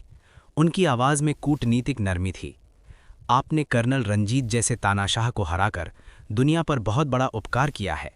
हम आपके सभी अपराधों को माफ़ करने और आपको भारतीय सेना का नया जनरल बनाने को तैयार हैं। विक्रम हंसा, एक सूखी व्यंग्यात्मक हंसी। मेरे अपराध? विक्रम ने अपनी तलवार को मेज पर रखते हुए कहा, मेरा अपराध ये था कि मैंने मरने से इनकार कर दिया और आप मुझे जनरल बनाना चाहते हैं ताकि आप मुझे नियंत्रित कर सकें। माफ़ कीजिए मिस्टर प्रेसिडेंट, लेकिन अब पट्टा मेरे गले में नहीं बंधेगा। चीनी प्रीमियर ने गुस्से में कहा। तो तुम क्या चाहते हो? क्या तुम पूरी दुनिया पर राज करना चाहते हो? याद रखना, हमारे पास अभी भी परमाणु हथियार हैं। अपने परमाणु हथियार अपने पास रखिए। विक्रम ने ईशा को आगे किया। ईशा, इन्हें दिखाओ कि असली खतरा क्या है। ईशा ने अपनी सफ़ेद आंखें खोलीं और मानसिक प्रक्षेपण शुरू किया। एक ही पल में दुनिया के उन 5 नेताओं के दिमाग में एक भयानक दृश्य कौंध गया। अंतरिक्ष में तैरता हुआ एक विशाल काला बेड़ा, ब्लैक फ्लीट, जो किसी टिड्डी दल की तरह पृथ्वी की ओर बढ़ रहा था। हर जहाज एक शहर जितना बड़ा था। नेताओं के चेहरे सफ़ेद पड़ गए। कनेक्शन कांपने लगा। ये क्या है? एक नेता ने हकलाते हुए पूछा। ये ब्लैक स्टार है, विक्रम ने गंभीर स्वर में कहा। शून्य सम्राट की सेना। वे 3 साल में नहीं, बल्कि अब किसी भी वक्त यहाँ पहुँच सकते हैं, क्योंकि रंजीत ने सिग्नल भेज दिया था। आपके परमाणु बम उन्हें खरोच भी नहीं पहुँचा पाएंगे। कमरे में सन्नाटा छा गया। राजनीति और अहंकार गायब हो गए थे। अब सिर्फ अस्तित्व का डर था। हमें क्या करना होगा? अमेरिकी राष्ट्रपति ने पूछा। इस बार उनकी आवाज़ में हुक्म नहीं, विनती थी। मुझे सेक्टर 0 का एक्सेस चाहिए, विक्रम ने मांग रखी। मुझे पता है कि हिमालय के नीचे एक प्राचीन एलियन जहाज़ छिपा है, जिसे सरकारें आज तक चालू नहीं कर पाई हैं। मुझे वो जहाज़ चाहिए। नेताओं ने एक दूसरे को देखा। सेक्टर 0 पृथ्वी का सबसे बड़ा राज था। ठीक है, अंत में फैसला हुआ। जहाज़ तुम्हारा है, लेकिन अगर तुम फेल हुए तो पूरी मानवता खत्म हो जाएगी। मैं फेल नहीं होता, विक्रम ने कनेक्शन काट दिया। काव्या ने विक्रम की ओर देखा। सेक्टर 0? क्या तुम्हें यकीन है कि हम उसे उड़ा पाएंगे? नहीं, विक्रम ने सच कहा, लेकिन हमारे पास और कोई विकल्प नहीं है। स्थान हिमालय, माउंट एवरेस्ट के नीचे गुप्त बेस, सेक्टर 0। बर्फीली हवाएं चल रही थीं। विक्रम और उसकी एलीट टीम स्क्वाड 7 एक विशाल लिफ्ट के जरिए पहाड़ के अंदर जा रही थी। उनके साथ अब सरकारी वैज्ञानिक भी थे, जो डरे हुए थे। लिफ्ट 2 किलोमीटर नीचे जाकर रुकी। सामने एक विशाल गुफा थी, जिसे कृत्रिम रोशनी से रोशन किया गया था, और उस गुफा के बीच में वो था। वो कोई सामान्य स्पेसशिप नहीं था। वो काले और सुनहरे रंग की एक अज्ञात धातु से बना था। उसका आकार एक विशाल त्रिशूल या पक्षी जैसा था। ये जहाज हजारों साल पुराना लग रहा था, लेकिन इस पर एक भी खरोच नहीं थी। ये सो रहा था, लेकिन इससे एक भयानक ऊर्जा निकल रही थी। इसका नाम रुद्रयान है, मुख्य वैज्ञानिक ने कांपते हुए कहा। हमने इसे 50 साल पहले खोजा था, लेकिन जो भी इसे चालू करने की कोशिश करता है, ये जहाज उसकी जीवन ऊर्जा यानी लाइफ फोर्स को सोख लेता है और उसे मार देता है। विक्रम जहाज की तरफ बढ़ा। उसका स्वर्ण कमल और असुर रक्त दोनों प्रतिक्रिया दे रहे थे। सर, सावधान, ऊर्जा स्तर बढ़ रहा है, समीर चिल्लाया। विक्रम जहाज के ठीक नीचे खड़ा हो गया। उसने अपना हाथ जहाज की ठंडी धातु पर रखा। सिस्टम अलर्ट, प्राचीन तकनीक का पता चला। बायोस्कैन शुरू, असुर रक्त की पुष्टि। चेतावनी, मेजबान का स्तर कम है। क्या आप प्राण बंधन की प्रक्रिया शुरू करना चाहते हैं? हाँ, विक्रम ने मन ही मन कहा। अचानक जहाज से लाल रंग की रोशनी निकली और विक्रम के शरीर में समा गई। विक्रम को लगा जैसे उसकी नसें खींची जा रही हैं। जहाज उसे परख रहा था, क्या वो इसका मालिक बनने लायक है? दर्द भयानक था। विक्रम घुटनों पर गिर गया। तुम कमजोर हो, तुम मुझे नहीं चला सकते, जहाज की एआई उसके दिमाग में गूंजी। कमजोर? विक्रम ने दांत बीचे। उसने अपनी असुर शक्ति को पूरी तरह खोल दिया। मैं वो हूं जिसने मशीन गॉड को तोड़ा है। मैं वो हूं जिसने मौत को हराया है। मेरे आदेश का पालन कर। विक्रम की इच्छा शक्ति ने जहाज के एआई को दबा दिया। जहाज का रंग लाल से नीला हो गया। इंजन की गड़गड़ाहट से पूरा हिमालय हिल गया। एक्सेस ग्रांटेड, अनुमति मिली। स्वागत है कमांडर। जहाज का रैंप धीरे धीरे नीचे आया। वैज्ञानिक और टीम के सदस्य अवाक रह गए। जिस जहाज ने 50 सालों तक किसी को पास नहीं फटकने दिया, वो विक्रम के सामने झुक गया था। विक्रम पसीना पोंछते हुए खड़ा हुआ। टीम, जहाज की ओर इशारा करते हुए, हमारा नया घर तैयार है, अंदर चलो। रुद्रयान अंदर से किसी महल जैसा था। इसकी दीवारें खुद ब खुद बदल जाती थीं। इसमें ट्रेनिंग रूम, मेडिकल बे और एक विशाल ब्रिज, कॉकपिट था। लेकिन सबसे खास था समय कक्ष, ग्रेविटी चेंबर या टाइम डायलेशन रूम। इस कमरे में 1 घंटा बाहर के 10 घंटों के बराबर था और गुरुत्वाकर्षण को पृथ्वी से 10 गुना बढ़ाया जा सकता था। विक्रम ने खुद को इस कमरे में बंद कर लिया था। उसे ब्लैक स्टार के आने से पहले महायोद्धा रैंक तक पहुंचना था। कमरे के अंदर गुरुत्वाकर्षण 20 गुना था। विक्रम का शरीर इतना भारी हो गया था कि उंगली उठाना भी मुश्किल था। पसीना जमीन पर गिरने से पहले ही भाप बन रहा था। और बढ़ाओ, विक्रम ने एआई को आदेश दिया। 30 गुना, चेतावनी, हड्डियां टूट सकती हैं, करो। दबाव बढ़ा। विक्रम की हड्डियों से चट चट की आवाज आई, लेकिन उसने हार नहीं मानी। वो अपनी तलवार शून्य विच्छेदक के साथ अभ्यास कर रहा था। उसे छाया तकनीक के अगले स्तर छाया क्लोन को सीखना था, जहां उसकी परछाई केवल भ्रम नहीं बल्कि ठोस होकर लड़ सके। 2 हफ्ते कक्ष के समय अनुसार बीत गए। बाहर काव्या और समीर जहाज के सिस्टम को समझ रहे थे। ये जहाज अद्भुत है, समीर ने कहा। इसकी हाइपरड्राइव हमें सेकंडों में सौर मंडल के किसी भी कोने में ले जा सकती है। तभी ट्रेनिंग रूम का दरवाज़ा खुला। विक्रम बाहर आया। वो बदल गया था। उसकी कदकाठी थोड़ी और बढ़ गई थी। उसकी त्वचा पर अब स्थायी रूप से एक हल्की धात्विक चमक, मेटालिक शीन थी। और उसकी आंखों में अब पुतलियां नहीं बल्कि गहरे नीले भंवर थे जो सामान्य हो रहे थे। System update. रैंक महायोद्धा लेवल 1। ताकत 150, फुर्ती 140, नई क्षमता वायुगमन, गुरुत्वाकर्षण को नियंत्रित करके उड़ना। विक्रम के पैर जमीन से कुछ इंच ऊपर तैर रहे थे। मैं तैयार हूं, विक्रम ने शांत स्वर में कहा। तभी जहाज के रडार पर एक सायरन बजा। अलर्ट, अलर्ट, चंद्रमा के पास अज्ञात वस्तु का प्रवेश। वे आ गए? भैरव ने अपनी कुल्हाड़ी उठाई। नहीं, ये मुख्य बेड़ा नहीं है। विक्रम ने स्क्रीन देखी। ये एक स्काउट, जासूस है। वे हमारी ताकत परखने आए हैं।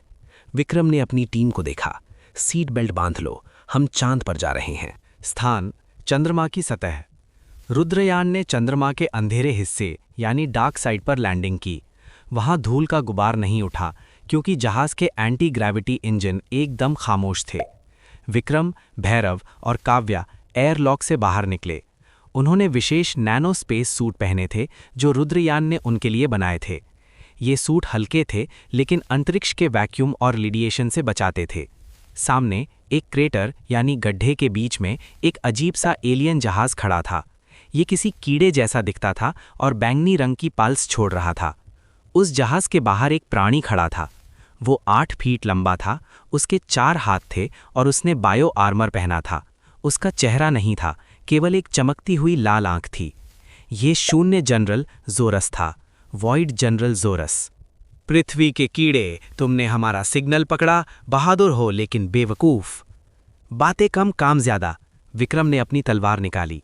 अंतरिक्ष के वैक्यूम में तलवार से कोई आवाज़ नहीं आई, लेकिन उसकी नीली चमक ने अंधेरे को चीर दिया। भैरव, काव्या, तुम दोनों इसके जहाज को नष्ट करो ताकि ये रिपोर्ट वापस ना भेज सके। जोरस मेरा है। भैरव हंसा। स्पेस में तोड़फोड़, मेरा सपना पूरा हो गया। भैरव और काव्या एलियन जहाज की तरफ दौड़े। जोरस ने उन्हें रोकने के लिए अपने हाथ से एक काला ऊर्जा गोला यानी वॉइड ऑर्ब फेंटा। विक्रम बीच में आ गया। उसने अपनी तलवार से उस गोले को काट दिया। धमाका। आवाज नहीं, सिर्फ कंपन महसूस हुआ। तेरा दुश्मन मैं हूं, विक्रम ने कहा। जोरस ने अपनी 4 लेजर तलवारें निकालीं। एक महायोद्धा, पृथ्वी पर, दिलचस्प, मैं तुम्हारा सिर सम्राट के लिए तोहफा ले जाऊंगा। लड़ाई शुरू हुई। चंद्रमा पर गुरुत्वाकर्षण कम था। विक्रम और जोरस 20-30 फीट ऊंची छलांगे लगा रहे थे। जोरस के 4 हाथ बहुत तेज थे। विक्रम को डिफेंसिव होना पड़ा। टन टन टन, तलवारों की टक्कर से चिंगारियां उड़ रही थीं। तुम धीमे हो, जोरस ने एक साथ 3 तलवारों से हमला किया। विक्रम ने 2 को रोका, लेकिन तीसरी तलवार उसके सूट को काटती हुई पसलियों तक पहुंच गई।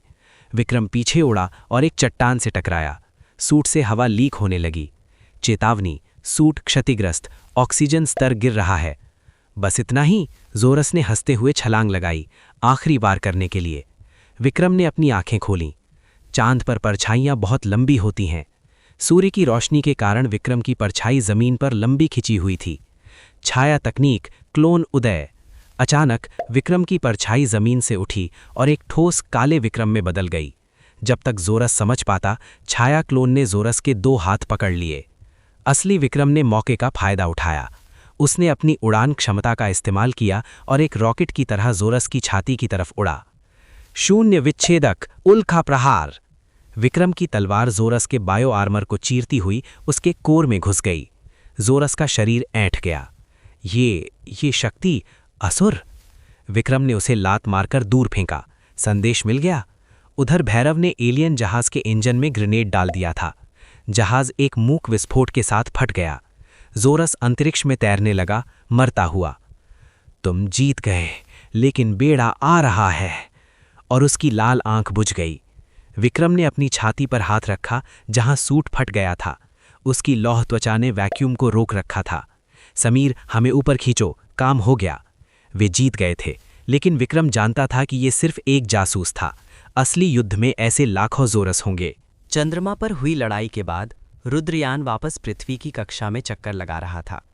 जहाज की मेडिकल बी में विक्रम एक हीलिंग पॉड के अंदर लेटा था। जोरस की लेजर तलवार ने उसकी पसलियों को गहरा नुकसान पहुंचाया था, लेकिन रुद्रयान की उन्नत चिकित्सा तकनीक और विक्रम की अपनी असुर हीलिंग मिलकर उसे तेजी से ठीक कर रहे थे।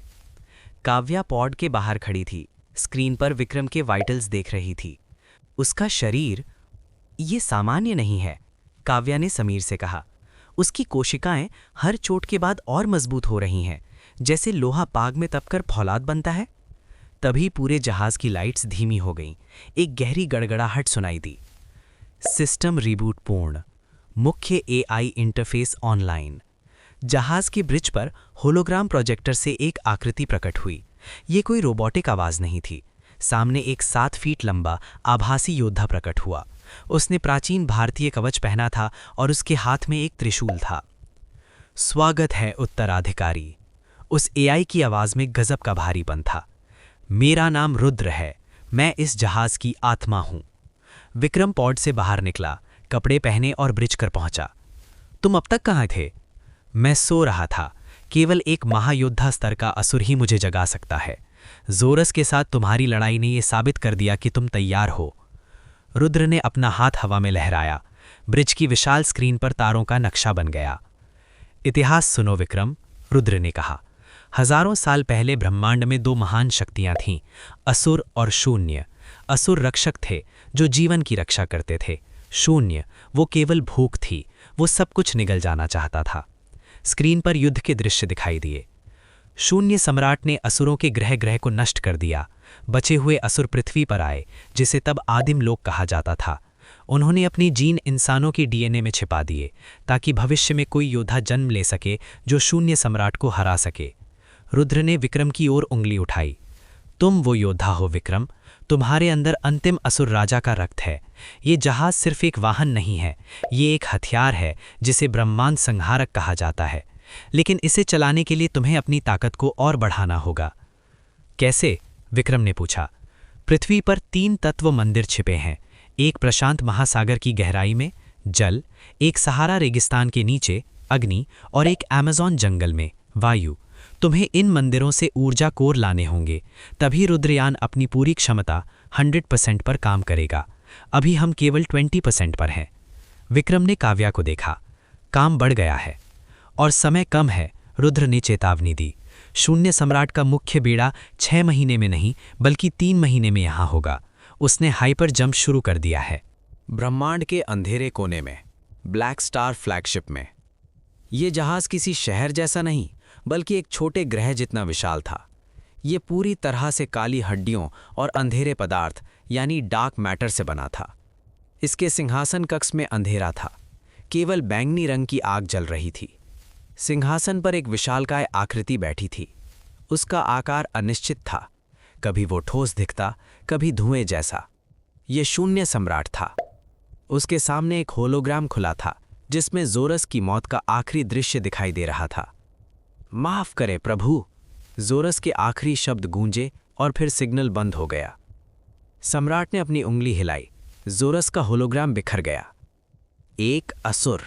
सम्राट की आवाज ऐसी थी जैसे हजारों सांप एक साथ फुफकार रहे हों।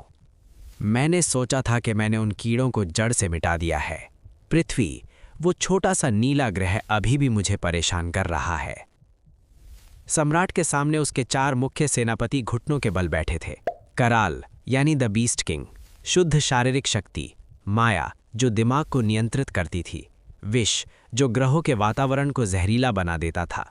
यंत्र, जो तकनीक को नियंत्रित करता था। जोरस फेल हो गया, सम्राट ने कहा, लेकिन उसने हमें एक महत्वपूर्ण जानकारी दी। असुर अभी जागृत हो रहा है, वो पूरी तरह से तैयार नहीं है। सम्राट ने विष की ओर देखा। विष, अपनी परजीवी उल्काएं तैयार करो। हम मुख्य हमले से पहले पृथ्वी को अंदर से कमजोर करेंगे। मैं देखना चाहता हूं कि वो असुर अपने लोगों को बचाता है या खुद को। जैसा आप कहें प्रभु, विष ने क्रूर मुस्कान दी। सम्राट खड़ा हुआ, उसके पीछे का अंधेरा फैल गया। हाइपर ड्राइव को मैक्सिमम पर सेट करो, मैं खुद उस असुर का दिल निकाल कर खाऊंगा। वापस पृथ्वी पर रुद्रयान में विक्रम को अचानक बेचैनी महसूस हुई। उसके असुर रक्त ने उसे खतरे का आभास कराया। कुछ आ रहा है, विक्रम ने ब्रिज पर कहा। रुद्र की आंखें लाल हो गई। चेतावनी, लंबी दूरी के रडार पर हलचल, हजारों छोटी वस्तुएं पृथ्वी के वातावरण में प्रवेश कर रही हैं। मिसाइलें? भैरव ने पूछा। नहीं, रुद्र ने स्कैन किया। जैविक कैप्सूल, वे दुनिया के प्रमुख शहरों को निशाना बना रहे हैं। विक्रम ने स्क्रीन पर देखा, लाल बिंदु न्यूयॉर्क, टोक्यो, मुंबई, लंदन और मॉस्को की तरफ बढ़ रहे थे। ये आक्रमण की पहली लहर है। विक्रम ने अपनी तलवार उठाई। टीम तैयार हो जाओ, हम शहर बचाने जा रहे हैं। स्थान मुंबई, भारत। रात का समय। आसमान में उल्काओं की बारिश हो रही थी। लोग इसे आतिशबाजी समझकर वीडियो बना रहे थे। लेकिन जब पहली उल्का गेटवे ऑफ इंडिया के पास समुद्र में गिरी तो सच्चाई सामने आई। धड़ाम! पानी का एक विशाल स्तंभ उठा।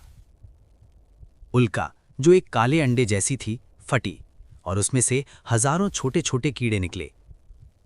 ये केकड़े जैसे दिखते थे, लेकिन बहुत तेज थे। ये शून्य परजीवी थे। वे समुद्र से निकलकर सड़कों पर आ गए। जो भी इंसान उनके रास्ते में आया, वे उसके चेहरे पर चिपक गए। सेकंडों में वो इंसान एक ज़ॉम्बी म्यूटेंट में बदल गया। उसकी आंखें काली हो गईं और वो दूसरों पर हमला करने लगा। भागो! लोग चीखने लगे। भगदड़ मच गई। पुलिस ने गोलियां चलाईं, लेकिन ज़ॉम्बीज़ को दर्द नहीं हो रहा था। संक्रमण जंगल की आग की तरह फैल रहा था। तभी आसमान से एक नीली रोशनी कौंधी। बूम! सड़कों पर म्यूटेंट्स के बीच में एक धमाका हुआ। धुएं के बीच से विक्रम बाहर निकला। उसने अपना काला नैनो सूट पहन रखा था और हाथ में शून्य विच्छेदक तलवार थी। उसके पीछे भैरव उतरा, जिसके हाथों में 2 फ्लेम थ्रोअर थे। जला दो इन्हें, विक्रम ने आदेश दिया। भैरव ने आग की नदियां बहा दी। Party time! परजीवी आग में जलकर राख होने लगे, लेकिन वे बहुत ज्यादा थे। वे इमारतों पर चढ़ रहे थे, खिड़कियां तोड़ रहे थे। Sameer, drone support! विक्रम ने कम्युनिकेटर पर चिल्लाया। हवा में सैकड़ों छोटे ड्रोन्स आए और उन्होंने म्यूटेंट्स पर सटीक लेजर फायरिंग शुरू कर दी। विक्रम एक इमारत की छत पर चढ़ा, जहां फंसे हुए नागरिक थे। म्यूटेंट्स उन्हें घेर रहे थे।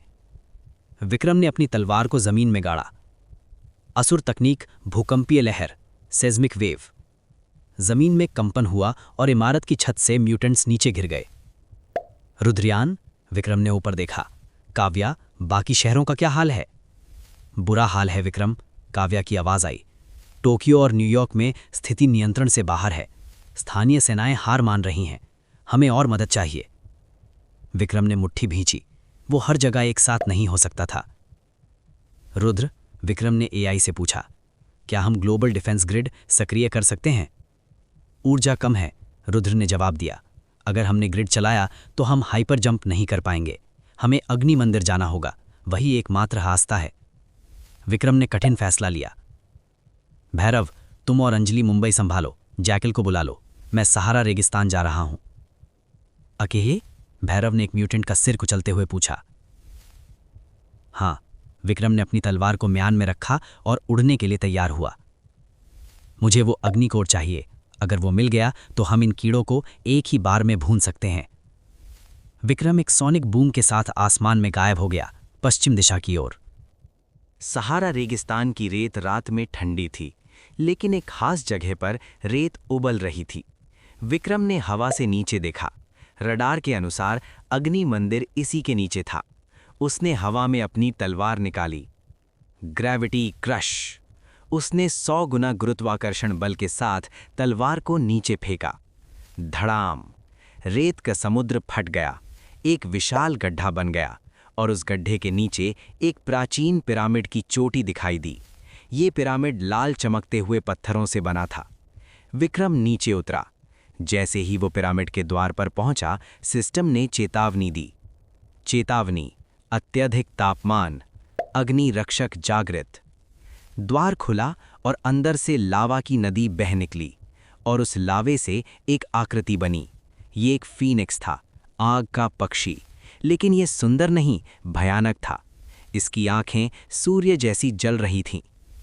असुर, फीनिक्स की आवाज किसी विस्फोट जैसी थी। तुम यहां अशुद्ध रक्त लेकर आए हो। मुझे अग्निकोर चाहिए, विक्रम ने सीधे कहा। पृथ्वी खतरे में है। पृथ्वी हमेशा खतरे में रहती है। फीनिक्स ने पंख फड़फड़ाए। आग की लपटें विक्रम की ओर आईं। कोर केवल उसे मिलता है जो आग में जलकर भी जिंदा रहे। विक्रम ने अपनी लौह त्वचा सक्रिय की, लेकिन वो जानता था कि ये आग साधारण नहीं है, ये आत्मा को जला सकती है। ठीक है, विक्रम ने अपना कवच उतार दिया। अगर परीक्षा आग की है तो मैं आग बन जाऊंगा। उसने अपनी असुर शक्ति को चरम पर धकेल दिया। रक्त क्रोध, ज्वालामुखी रूप। विक्रम की त्वचा लाल से नारंगी हो गई। उसके शरीर से भी आग निकलने लगी। वो फीनिक्स की तरफ दौड़ा। फीनिक्स ने उस पर लावे की बारिश की। विक्रम उस बारिश के बीच से गुजरा। उसकी त्वचा जल रही थी, लेकिन उसका स्वर्ण कमल उसे लगातार हील कर रहा था। विक्रम ने हवा में छलांग लगाई और फीनिक्स की गर्दन पकड़ ली। सो जाओ। फीनिक्स ने विक्रम को जलाने की पूरी कोशिश की। दोनों हवा में एक आग के गोले की तरह गिर रहे थे। विक्रम ने दर्द सहा। उसने फीनिक्स के सीने में हाथ डाला, जहां अग्निकोर चमक रहा था। उसका हाथ जलकर हड्डी तक पहुंच गया था, लेकिन उसने कोर पकड़ लिया। मेरा है। जैसे ही उसने कोर निकाला, फीनिक्स बिखर कर राख बन गया। मंदिर की आग शांत हो गई। विक्रम जमीन पर गिरा, बुरी तरह जला हुआ। उसके हाथ में एक लाल धड़कता हुआ क्रिस्टल था। अग्निकोर प्राप्त। रुद्रयान ऊर्जा 20% से 50%। नई क्षमता, अग्नि तलवार अनलॉक। विक्रम ने अपनी तलवार को कोर से स्पर्श कराया। तलवार अब नीली नहीं बल्कि लाल आग में जल रही थी। रुद्र, विक्रम ने कम्युनिकेटर पर कहा, मैं वापस आ रहा हूं, पर जीवियों को बता दो कि क्लीनर आ गया है। स्थान, मुंबई, भारत। युद्ध क्षेत्र। स्थिति नियंत्रण से बाहर हो चुकी थी। मुंबई अब एक शहर नहीं बल्कि एक कब्रिस्तान लग रहा था। सड़कों पर म्यूटेंट्स की बाढ़ थी। भैरव एक पलटी हुई बस के ऊपर खड़ा था। उसका फ्लेम थ्रोअर खाली हो चुका था। वो अब अपनी भारी मशीन गन को एक गदा की तरह इस्तेमाल कर रहा था। म्यूटेंट्स के सिर फोड़ रहा था। साले खत्म ही नहीं हो रहे, भैरव चिल्लाया। अंजलि, मेरा कवर कहाँ है? अंजलि एक टूटे हुए बिलबोर्ड के ऊपर थी। उसकी स्नाइपर राइफल गर्म होकर लाल हो गई थी। मेरी गोलियां खत्म हो गई हैं भैरव, हमें पीछे हटना होगा। पीछे कहाँ जाएं? भैरव ने चारों तरफ देखा। समुद्र से और परजीवी निकल रहे थे। लगता है आज अपना दी एंड है। एक विशाल म्यूटेंट क्रैब भैरव की तरफ लपका। उसके जबड़े भैरव की गर्दन काटने ही वाले थे। तभी आसमान का रंग बदल गया। काले बादलों को चीरते हुए एक लाल उल्का नीचे उतरी। धड़ाम! भैरव के सामने जमीन पर एक धमाका हुआ। आग की एक गोलाकार लहर फैली और आसपास के 50 मीटर के दायरे में मौजूद सारे म्यूटेंट्स चलकर राख हो गए। धुएं के बीच से विक्रम बाहर निकला। उसका रूप बदल चुका था। उसकी शून्य विच्छेदक तलवार अब शुद्ध आग की लपटों से बनी लग रही थी। उसके कवच पर पिघले हुए लावे जैसी नसें चमक रही थी। बॉस, आप तो बिल्कुल हॉट लग रहे हो। विक्रम मुस्कुराया नहीं। उसका चेहरा गंभीर था। मजाक बाद में, अभी सफाई करनी है। विक्रम ने अपनी तलवार को आसमान की तरफ उठाया। रुद्र, अग्निकोर को जहाज के मेन कैनन से लिंक करो। अंतरिक्ष में रुद्रयान के नीचे का हिस्सा खुला। वहां से एक विशाल लाल लेंस बाहर आया। लिंक स्थापित। लक्ष्य वैश्विक ग्रिड। रुद्र की आवाज विक्रम के दिमाग में गूंजी। विक्रम ने तलवार नीचे झटकी। असुर तकनीक, विश्व शुद्धि, वर्ल्ड प्यूरिफिकेशन। रुद्रयान से एक विशाल लेजर बीम निकली, लेकिन उसने जमीन को नहीं छुआ। वो वायुमंडल में फैल गई और हजारों छोटे छोटे आग के तीरों में बढ़ गई। पूरी दुनिया में मुंबई, न्यूयॉर्क, टोक्यो, लंदन आसमान से लाल बारिश होने लगी। ये सामान्य आग नहीं थी, ये जादुई असुर अग्नि थी। जैसे ही ये आग इमारतों या अच्छे इंसानों पर गिरती, वो गायब हो जाती। उन्हें कोई नुकसान नहीं होता। लेकिन जैसे ही ये किसी शून्य परजीवी या म्यूटेंट को छूती, हिस्स। म्यूटेंट्स के शरीर से काला धुआं निकलने लगा। उनके अंदर का एलियन वायरस जलने लगा। मुंबई की सड़कों पर म्यूटेंट्स तड़प रहे थे। उनके सिर से वो परजीवी केकड़े गिरकर राख बन रहे थे। हजारों संक्रमित लोग बेहोश होकर गिरने लगे। वो मरे नहीं थे, आग ने सिर्फ वायरस को जलाया था, मेज़बान को बचा लिया था। 5 मिनट के अंदर पूरी दुनिया से परजीवियों का सफाया हो गया। विक्रम ने अपनी तलवार नीचे की। उसके शरीर से भाप निकल रही थी। ये तकनीक बहुत थकाने वाली थी। काम हो गया, लेकिन ये सिर्फ पयादे थे। राजा अभी बाकी है। स्थान अमेज़न वर्षावन, दक्षिण अमेरिका। दुनिया भर में जीत का जश्न मनाया जा रहा था, लेकिन विक्रम के पास रुकने का समय नहीं था। उसे रुद्रयान की शक्ति 100% करने के लिए 2 और कोर्स चाहिए थे, वायु और जल। अगला लक्ष्य था अमेज़न का वायु मंदिर, विंड टेम्पल। रुद्रयान अमेज़न के ऊपर मंडरा रहा था। कुछ गड़बड़ है, काव्या ने रडार स्क्रीन देखते हुए कहा। अमेज़न का जंगल मर रहा है। विक्रम ने खिड़की से नीचे देखा। जहां कभी हरा भरा जंगल होता था, वहां अब सब कुछ बैंगनी और काला पड़ गया था। पेड़ सूख चुके थे और उनसे जहरीला धुआं निकल रहा था। जानवर मरे पड़े थे। चेतावनी, वातावरण में अत्यधिक विष, टॉक्सिन, सांस लेना असंभव। रुद्र ने अलर्ट दिया। ये शून्य सम्राट के 4 सेनापतियों में से एक का काम है। विक्रम ने अपनी बेल्ट कसते हुए कहा, विष यहाँ है। मैं तुम्हारे साथ चलूंगी, काव्या ने कहा। मेरा वायु कवच हमें गैस से बचाएगा। विक्रम और काव्या नीचे उतरे। जंगल में सन्नाटा था, न पक्षी न कीनिए, सिर्फ सड़े हुए मांस की गंध। वे मंदिर के करीब पहुंच रहे थे, तभी जमीन से बुलबुले उठने लगे। कीचड़ से अजीबोगरीब पौधे उगने लगे। ये पौधे चलते फिरते थे और इनके मुंह थे। सावधान, विक्रम ने काव्या को धक्का दिया। एक पौधा जो कोबरा जैसा दिखता था ने बैंगनी गैस का फव्वारा छोड़ा। काव्या ने हाथ घुमाया। वायु दीवार। तेज हवा ने गैस को उड़ा दिया। तभी जंगल के पेड़ों के बीच से एक हंसी गूंजी। ये हंसी गीली और घिनौनी थी। स्वागत है मेरे बगीचे में असुर। धुंध के बीच से एक आकृति निकली। वो 7 फीट लंबा था, बहुत दुबला पतला, और उसने हरे रंग का लबादा पहना था। उसका चेहरा किसी कंकाल जैसा था और उसकी पसलियों के बीच से हरा धुआं निकल रहा था। ये विष था। तुमने मेरे पालतू परजीवियों को जला दिया, अब मैं तुम्हें अंदर से पिघला दूंगा। विष ने अपनी उंगलियां हिलाईं। जंगल के सारे जहरीले पौधे एक साथ विक्रम और काव्या पर झपट पड़े। काव्या, तुम पौधों को संभालो, विष मेरा है, विक्रम चिल्लाया। विक्रम ने 0 कदम का इस्तेमाल किया और पलक झपकते ही विष के सामने पहुंच गया। उसने अपनी अग्नि तलवार से विष की गर्दन पर वार किया। शूम! तलवार विष की गर्दन के आर पार निकल गई, लेकिन कोई खून नहीं निकला। विष का शरीर धुएं में बदल गया और तलवार हवा में लहरा गई। विष विक्रम के पीछे प्रकट हुआ। मैं ठोस नहीं हूं मूर्ख, मैं खुद जहर हूं। विष ने अपने मुंह से विक्रम के चेहरे पर सीधे न्यूरोटॉक्सिन की एक धारा छोड़ी। विक्रम ने सांस रोक ली, लेकिन जहर उसकी त्वचा के छिद्रों से अंदर घुसने लगा। उसकी लौह त्वचा गलने लगी। उसे चक्कर आने लगा। चेतावनी, तंत्रिका तंत्र विफल हो रहा है। असुर रक्त शुद्धिकरण की प्रक्रिया धीमी है। कैसा लग रहा है? विष हंसा। तुम्हारे फेफड़े जल रहे हैं, तुम्हारी नसें पिघल रही हैं। विक्रम घुटनों पर गिर गया। उसे धुंधला दिखाई दे रहा था। अगर वो विष को छू नहीं सकता तो उसे मारेगा कैसे? तभी विक्रम को अग्निकोर की याद आई। आग हवा को जला सकती है। विक्रम ने अपनी आंखें बंद की। उसने सांस लेना बंद कर दिया और अपनी धड़कन धीमी कर ली। हार मान ली। विष उसके करीब आया, आखिरी वार करने के लिए। अचानक विक्रम की आंखें खुलीं। वे अब नीली नहीं बल्कि सफेद थीं। शुद्ध प्लाज्मा की गर्मी। अग्नि तकनीक, सूर्य चक्र। विक्रम अपनी जगह पर एक भंवर की तरह घूमा। उसकी तलवार से इतनी जबरदस्त गर्मी निकली कि आसपास की हवा ही जल गई। 3000 डिग्री सेल्सियस का तापमान। विष जो गैस के रूप में था चीख पड़ा। आह नहीं, गर्मी नहीं। गैस का रूप बनाए रखना असंभव हो गया। विष को मजबूरन ठोस रूप में वापस आना पड़ा। उसका शरीर बुरी तरह से जल गया था। विक्रम ने मौका नहीं गंवाया। वो विष के पास पहुंचा और अपना जलता हुआ हाथ विष के सीने में डाल दिया। जहर का इलाज आग से होता है। बूम! विक्रम ने अपनी सारी अग्नि ऊर्जा विष के शरीर में छोड़ दी। विष अंदर से जल गया।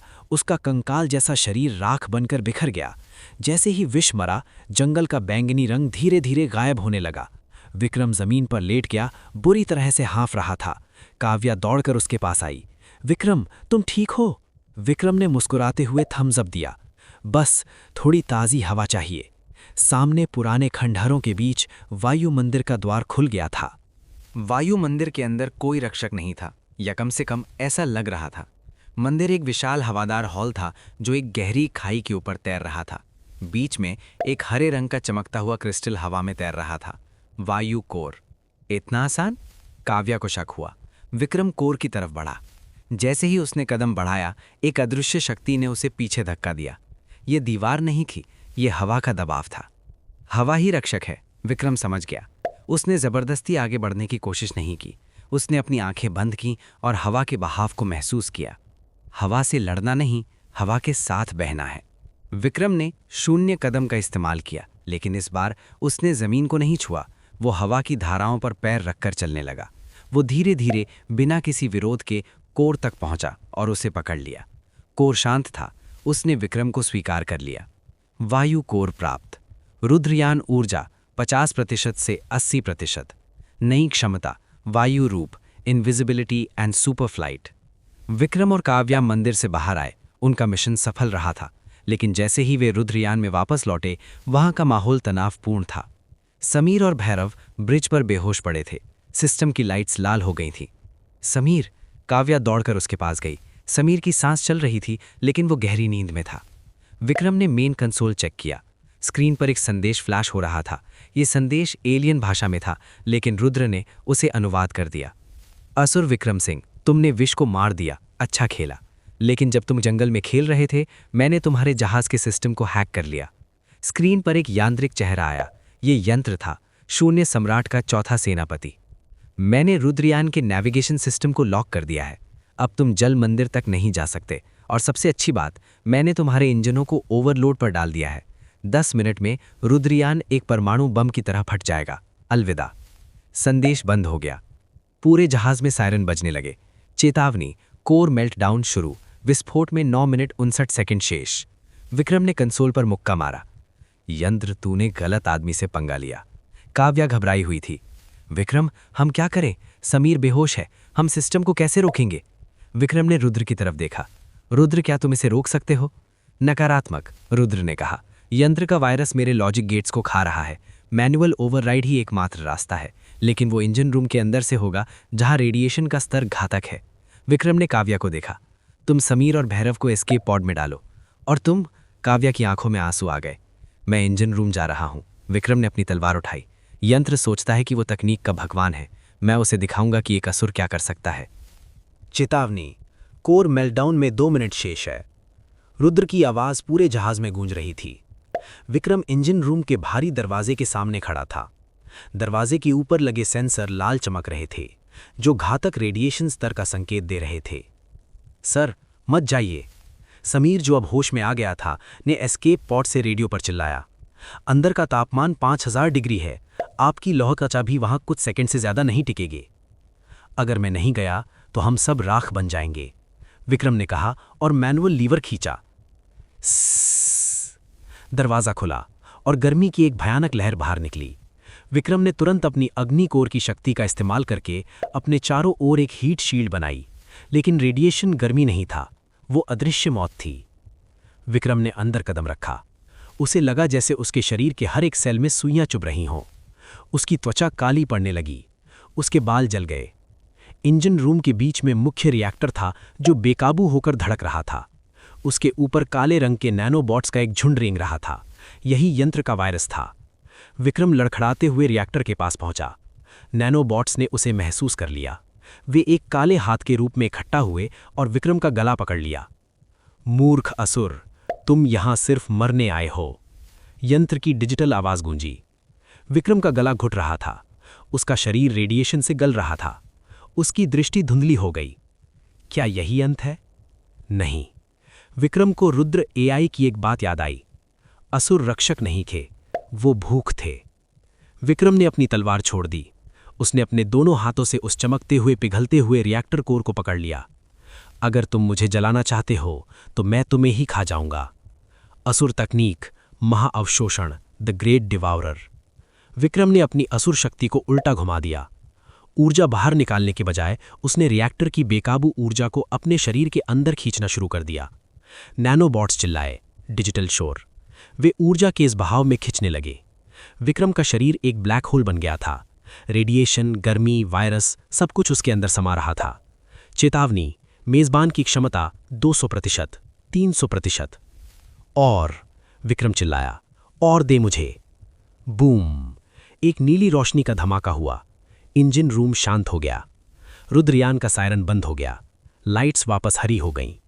काव्या और समीर दौड़कर इंजन रूम में आए। वहां विक्रम घुटनों के बल बैठा था। उसके कपड़े जल चुके थे, लेकिन उसकी त्वचा अब वो काली नहीं थी, वो हीरे की तरह चमक रही थी।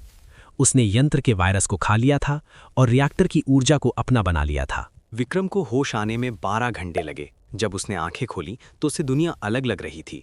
वो अब हवा में बहने वाले वाईफाई सिग्नल्स और इलेक्ट्रिकल तरंगों को भी देख सकता था। यंत्र के वायरस को सोखने के बाद उसका दिमाग अब मशीनों से बात कर सकता था। हम कहाँ हैं? विक्रम ने पूछा। प्रशांत महासागर, काव्या ने जवाब दिया। हम मारियाना ट्रेंच के ठीक ऊपर हैं, दुनिया की सबसे गहरी जगह। जल मंदिर वहीं नीचे है। विक्रम ने अपनी मुट्ठी भींची। उसकी त्वचा की हीरे जैसी चमक अब सामान्य हो गई थी, लेकिन वो पहले से ज्यादा सख्त महसूस हो रही थी। सिस्टम अपडेट, नई निष्क्रिय क्षमता, टेक्नोपैथी। आप मशीनों को छूकर नियंत्रित कर सकते हैं। ब्रिज पर रुद्र एआई प्रकट हुआ। कमांडर, नीचे पानी में भारी हलचल है। यंत्र जानता है कि हम आ रहे हैं। उसने ट्रेंच को एक किले में बदल दिया है। स्क्रीन पर नीचे का दृश्य आया। पानी के नीचे 11 किलोमीटर की गहराई में लाल बत्तियां चमक रही थीं। हजारों की संख्या में यांत्रिक शार्क और पनडुब्बियां वहां पहरा दे रही थीं। यंत्र पानी के नीचे छिपा है, विक्रम ने विश्लेषण किया। क्योंकि पानी बिजली का सुचालक है, वहां उसकी ताकत दोगुनी होगी। रुद्रयान इतना गहरा गोता नहीं लगा सकता, समीर ने चिंता जताई। पानी का दबाव जहाज को कुचल देगा। जहाज नहीं जाएगा, विक्रम ने कहा। सिर्फ मैं जाऊंगा। अकेले 11 किलोमीटर नीचे? वहां का दबाव हाथी को भी पापड़ बना दे। मेरे पास अब जलकोर पाने के अलावा कोई रास्ता नहीं है। विक्रम ने अपना नया सूट पहना। ये सूट नैनो फाइबर और असुर धातु से बना था। काव्या, विक्रम ने आदेश दिया, जैसे ही मैं नीचे पहुंचूं तुम ऊपर से जहाज के हथियारों से उनका ध्यान भटकाना। मुझे यंत्र के मुख्य बेस तक पहुंचने के लिए रास्ता चाहिए। विक्रम एयरलॉक में गया। बाहर गहरा नीला समुद्र था। Rudra, drop me. एयरलॉक खुला। विक्रम समुद्र में कूद गया। जैसे ही वो पानी में गया, उसने अपनी वायु कोर की शक्ति का उपयोग करके अपने चारों ओर हवा का एक पतला बुलबुला बना लिया और फिर वो एक टॉर्पीडो की तरह सीधे गहराई में जाने लगा। अंधेरा गहरा होता गया और उस अंधेरे में लाल आंखें जागने लगीं। गहराई 5000 मीटर। यहाँ सूरज की रोशनी नहीं पहुंचती। चारों तरफ सिर्फ घुप अंधेरा और हड्डियों को तोड़ने वाला दबाव था। विक्रम तेजी से नीचे जा रहा था। उसकी लौह त्वचा पानी के दबाव से चरमरा रही थी, लेकिन टूटी नहीं। अचानक सोनार पर पिंग आई। Ping, ping, ping. अंधेरे में से 3 विशालकाय आकृतियां निकलीं। ये यांत्रिक मेगलेबॉन थे। 50 फीट लंबी शार्क, जिनके दांत टाइटेनियम के थे और पूंछ में प्रोपेलर लगे थे। वे विक्रम की तरफ झपटे। पानी में मेरी तलवार धीमी होगी, मुझे पानी का ही इस्तेमाल करना होगा। उसने अपने हाथ आगे किए। तकनीकी पैठ, हैक। जैसे ही पहली शार्क ने अपना मुंह खोला, विक्रम ने एक मानसिक तरंग भेजी। शार्क का सिस्टम 1 सेकंड के लिए जाम हो गया। विक्रम ने उस सेकंड का फायदा उठाया। वो शार्क के मुंह के बगल से निकला और अपनी अग्नि तलवार, जो पानी के नीचे भाप छोड़ रही थी, कुछ शार्क के गिल्स में घूप दिया। बूम! अंदर का इंजन फट गया। शार्क डूबने लगी, लेकिन बाकी 2 शार्क ने उस पर मिसाइलें दाग दीं। पानी के नीचे विस्फोट की लहर बहुत खतरनाक होती है। विक्रम लहर की चपेट में आ गया और एक चट्टान से जा टकराया। उसका ऑक्सीजन मास्क क्रैक हो गया। धट तेरी की! विक्रम ने सांस रोकी। तीसरी शार्क उसे खाने आ रही थी। तभी नीचे गहराई से एक बहुत बड़ी परछाई ऊपर आई। ये शार्क से भी बड़ी थी। एक विशाल क्रैकन जैसा तंबू आया और उसने शार्क को लपेट लिया। कड़क! उसने शार्क को एक ही बार में तोड़ दिया। विक्रम ने ध्यान से देखा। ये मशीन नहीं थी, ये एक असली जैविक जानवर था। ये जल रक्षक था, एक पौराणिक लेवियाथन। लेकिन उसकी गर्दन में एक बड़ा सा धातु का पट्टा बंधा था, जिस पर लाल बत्ती जल रही थी। यंत्र ने उसे गुलाम बना रखा था। लेवियाथन ने विक्रम की तरफ देखा।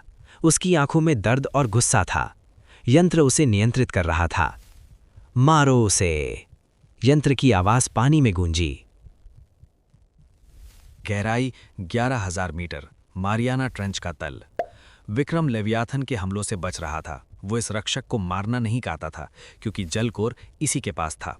अगर रक्षक मर गया तो कोर भी नष्ट हो सकता था। मुझे वो पट्टा तोड़ना होगा, विक्रम ने निश्चय किया। लेवियाथन ने पानी का एक उच्च दाब वाला जेट छोड़ा। ये पानी लोहे को भी काट सकता था। विक्रम ने 0 कदम का इस्तेमाल किया, लेकिन पानी के प्रतिरोध के कारण वो धीमा था। जेट उसके कंधे को छील गया। खून पानी में खुल गया। खून की गंध ने लेवियाथन को और पागल कर दिया। तभी समुद्र के तल पर बना यंत्र का बेस खुल गया। वहां से एक आकृति बाहर आई। ये यंत्र का असली शरीर था। वो ठोस नहीं था, वो तरल धातु यानी मरकरी से बना था, बिल्कुल टर्मिनेटर जैसा। वो अपना आकार बदल सकता था।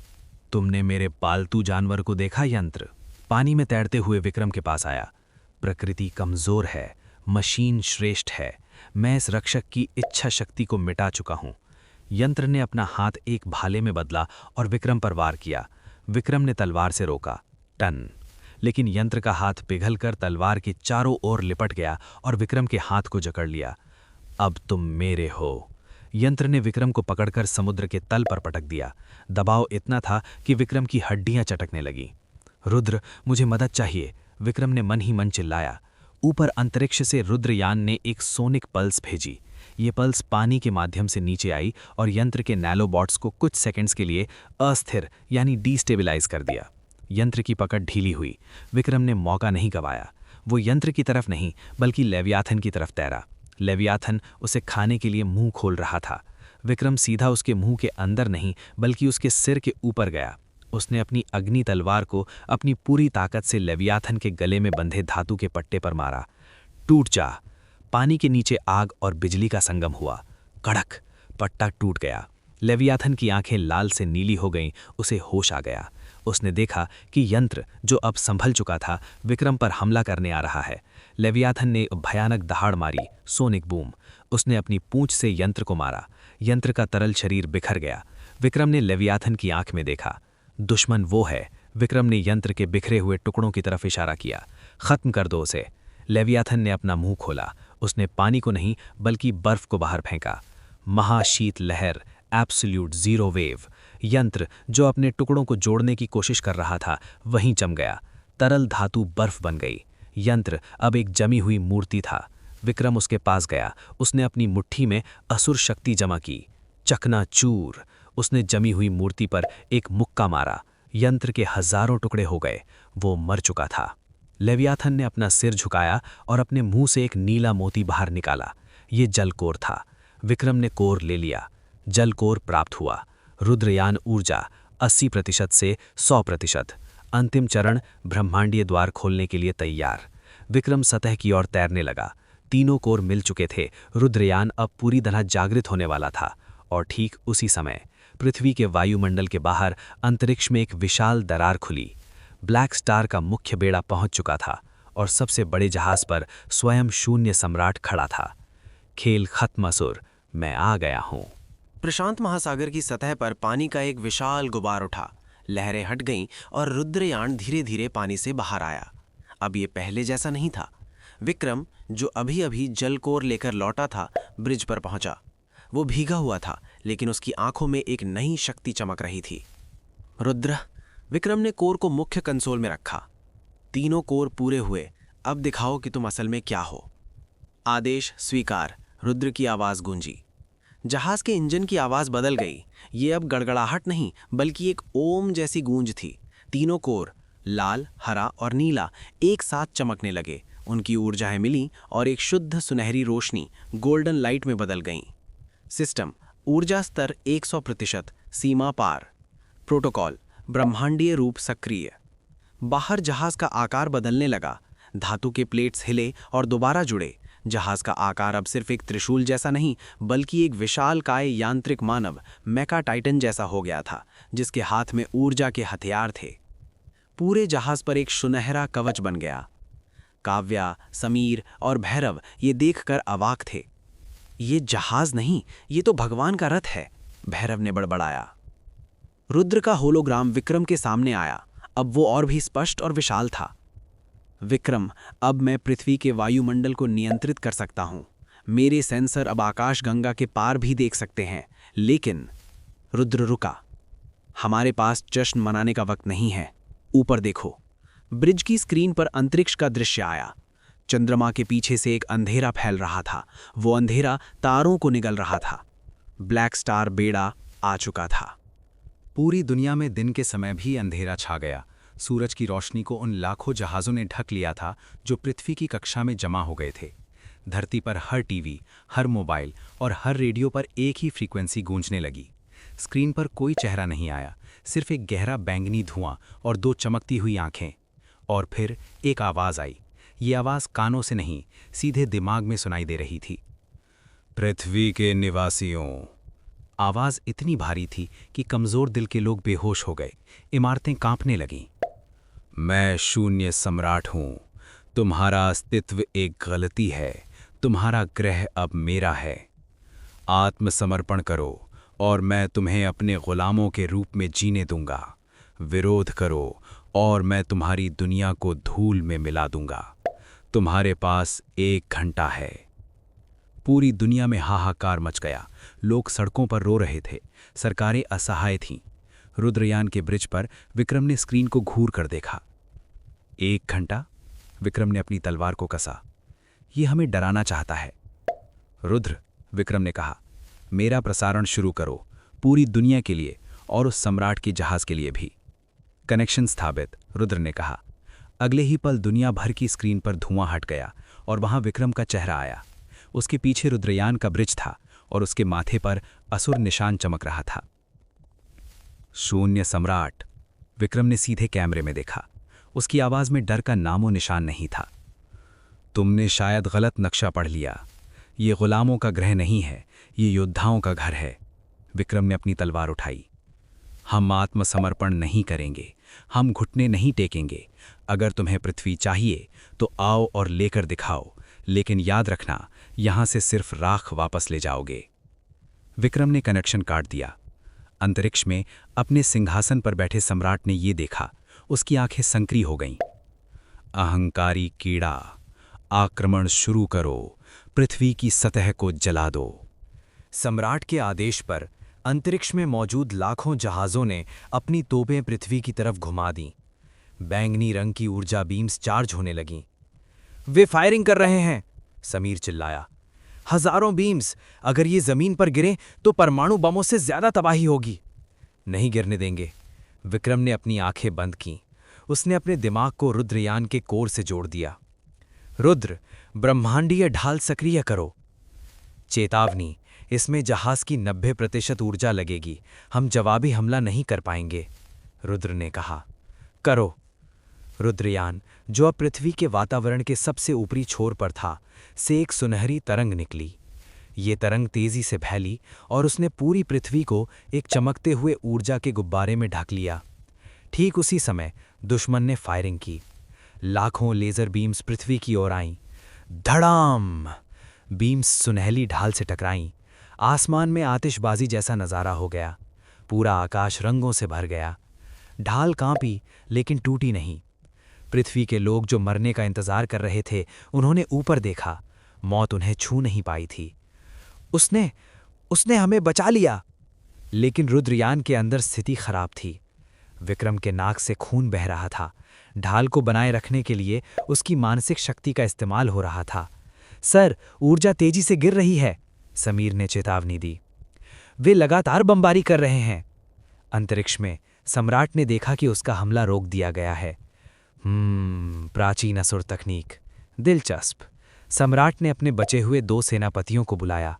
कराल, द बीस्ट किंग, एक 15 फीट ऊंचा मांसपेशियों का पहाड़। माया, एक रहस्यमयी महिला जो धुंध में लिपटी थी।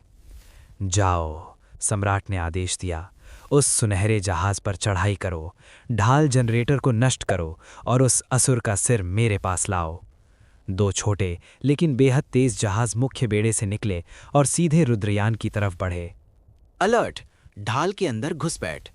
रुद्रयान की छत पर जोरदार धमाका हुआ। दुश्मन के 2 पॉड्स ने जहाज की बाहरी परत, हल को तोड़ दिया था और वे अंदर घुस आए थे। ब्रिज पर लाल बत्तियां जलने लगी। वे ढाल जनरेटर रूम की तरफ जा रहे हैं, काव्या ने चिल्लाया। विक्रम अपनी कुर्सी से उठ नहीं सकता था। वो ढाल को बनाए रखने के लिए मानसिक रूप से जुड़ा हुआ था। अगर उसने ध्यान हटाया तो पृथ्वी नष्ट हो जाएगी। मैं नहीं जा सकता, विक्रम ने दान भींचे। काव्या, भैरव, तुम्हें उन्हें रोकना होगा। भैरव ने अपनी रोटरी गन लोड की। चिंता मत करो बॉस, मेरे घर में घुसने वालों का स्वागत मैं अपने तरीके से करूंगा। काव्या ने अपनी 2 तलवारें निकाली।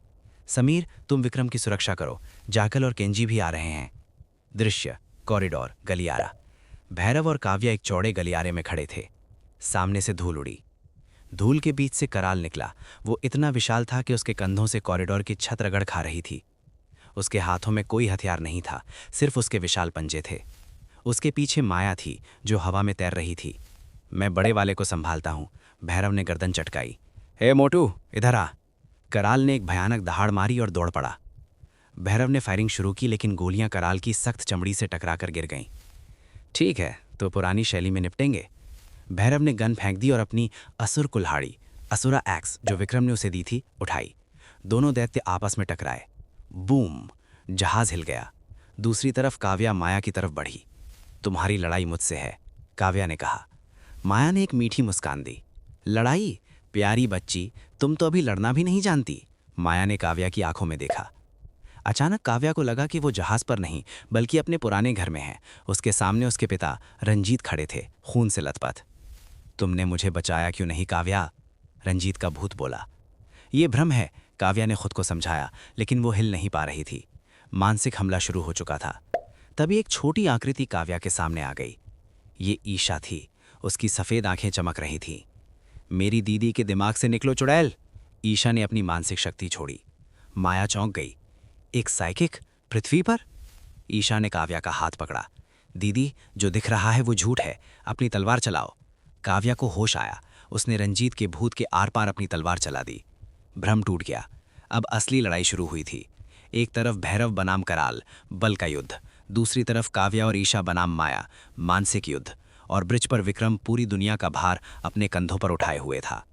स्थान रुद्रयान का गलियारा। मर जा इंसान, कराल ने दहाड़ मारी। उसने अपने विशाल मुक्के से भैरव को मारा। भैरव किसी गुड़िया की तरह उड़ता हुआ धातु की दीवार से टकराया। दीवार में गहरा गड्ढा बन गया। भैरव के मुंह से खून का फव्वारा निकला। उफ! भैरव ने मुश्किल से सांस ली। उसकी पसलियां टूट चुकी थीं। तू मारता है या प्यार करता है? जोर से मारना। कराल हंसा। तेरी हड्डियां टूट चुकी हैं, फिर भी तू खड़ा होने की कोशिश कर रहा है। भैरव ने अपनी असुर कुल्हाड़ी को बैसाखी की तरह इस्तेमाल करके खुद को खड़ा किया। मेरे दोस्त विक्रम ने मुझे ये कुल्हाड़ी दी थी। अगर मैं यहाँ हार गया तो वो मुझे बाद में बहुत मारेगा। भैरव की आंखों में एक पागलपन आ गया। उसने अपनी जेब से एक स्टिम्युलेंट इंजेक्शन निकाला और अपनी गर्दन में घोंप लिया। ये एड्रेनलिन का एक खतरनाक डोज था। Power mode बरसरकर। भैरव का शरीर फूलने लगा। उसकी मांसपेशियां फटकर बाहर आने लगीं। दर्द का एहसास खत्म हो गया। वो कराल की तरफ दौड़ा, एक पागल सांड की तरह। कराल ने मुक्का मारा, लेकिन इस बार भैरव ने उसे रोका नहीं। उसने मुक्का अपने सीने पर खाया, लेकिन पीछे नहीं हटा। और उसी पल उसने अपनी कुल्हाड़ी कराल के घुटने पर दे मारी। खच! कराल की सख्त चमड़ी और हड्डी कट गई। आह! कराल दर्द से घुटनों पर आ गया। अब हम बराबर हैं मोटू। भैरव ने कुल्हाड़ी को दोबारा उठाया और कराल की गर्दन पर एक के बाद एक वार शुरू कर दिए। वो तब तक नहीं रुका जब तक कराल का सिर धड़ से अलग नहीं हो गया। जैसे ही कराल मरा, भैरव भी बेहोश होकर गिर पड़ा। दूसरी तरफ काव्या अपनी ही परछड़ियों से लड़ रही थी। माया उसे पागल कर रही थी। काव्या को हर तरफ मरे हुए सैनिक और अपने पिता की लाश दिखाई दे रही थी। दीदी, आंखें बंद करो, ईशा की मानसिक आवाज गूंजी। वो आपके देखने की शक्ति को हैक कर रही है। काव्या ने अपनी आंखें कसकर बंद कर ली। हवा, मुझे हवा को महसूस करना है। उसने वायु कोर की शक्ति को याद किया। कमरे में हवा चल रही थी। माया जहां भी थी, उसका शरीर हवा को काट रहा था। काव्या को अपने बाईं ओर हवा में एक हल्का सा दबाव महसूस हुआ। पकड़ी गई।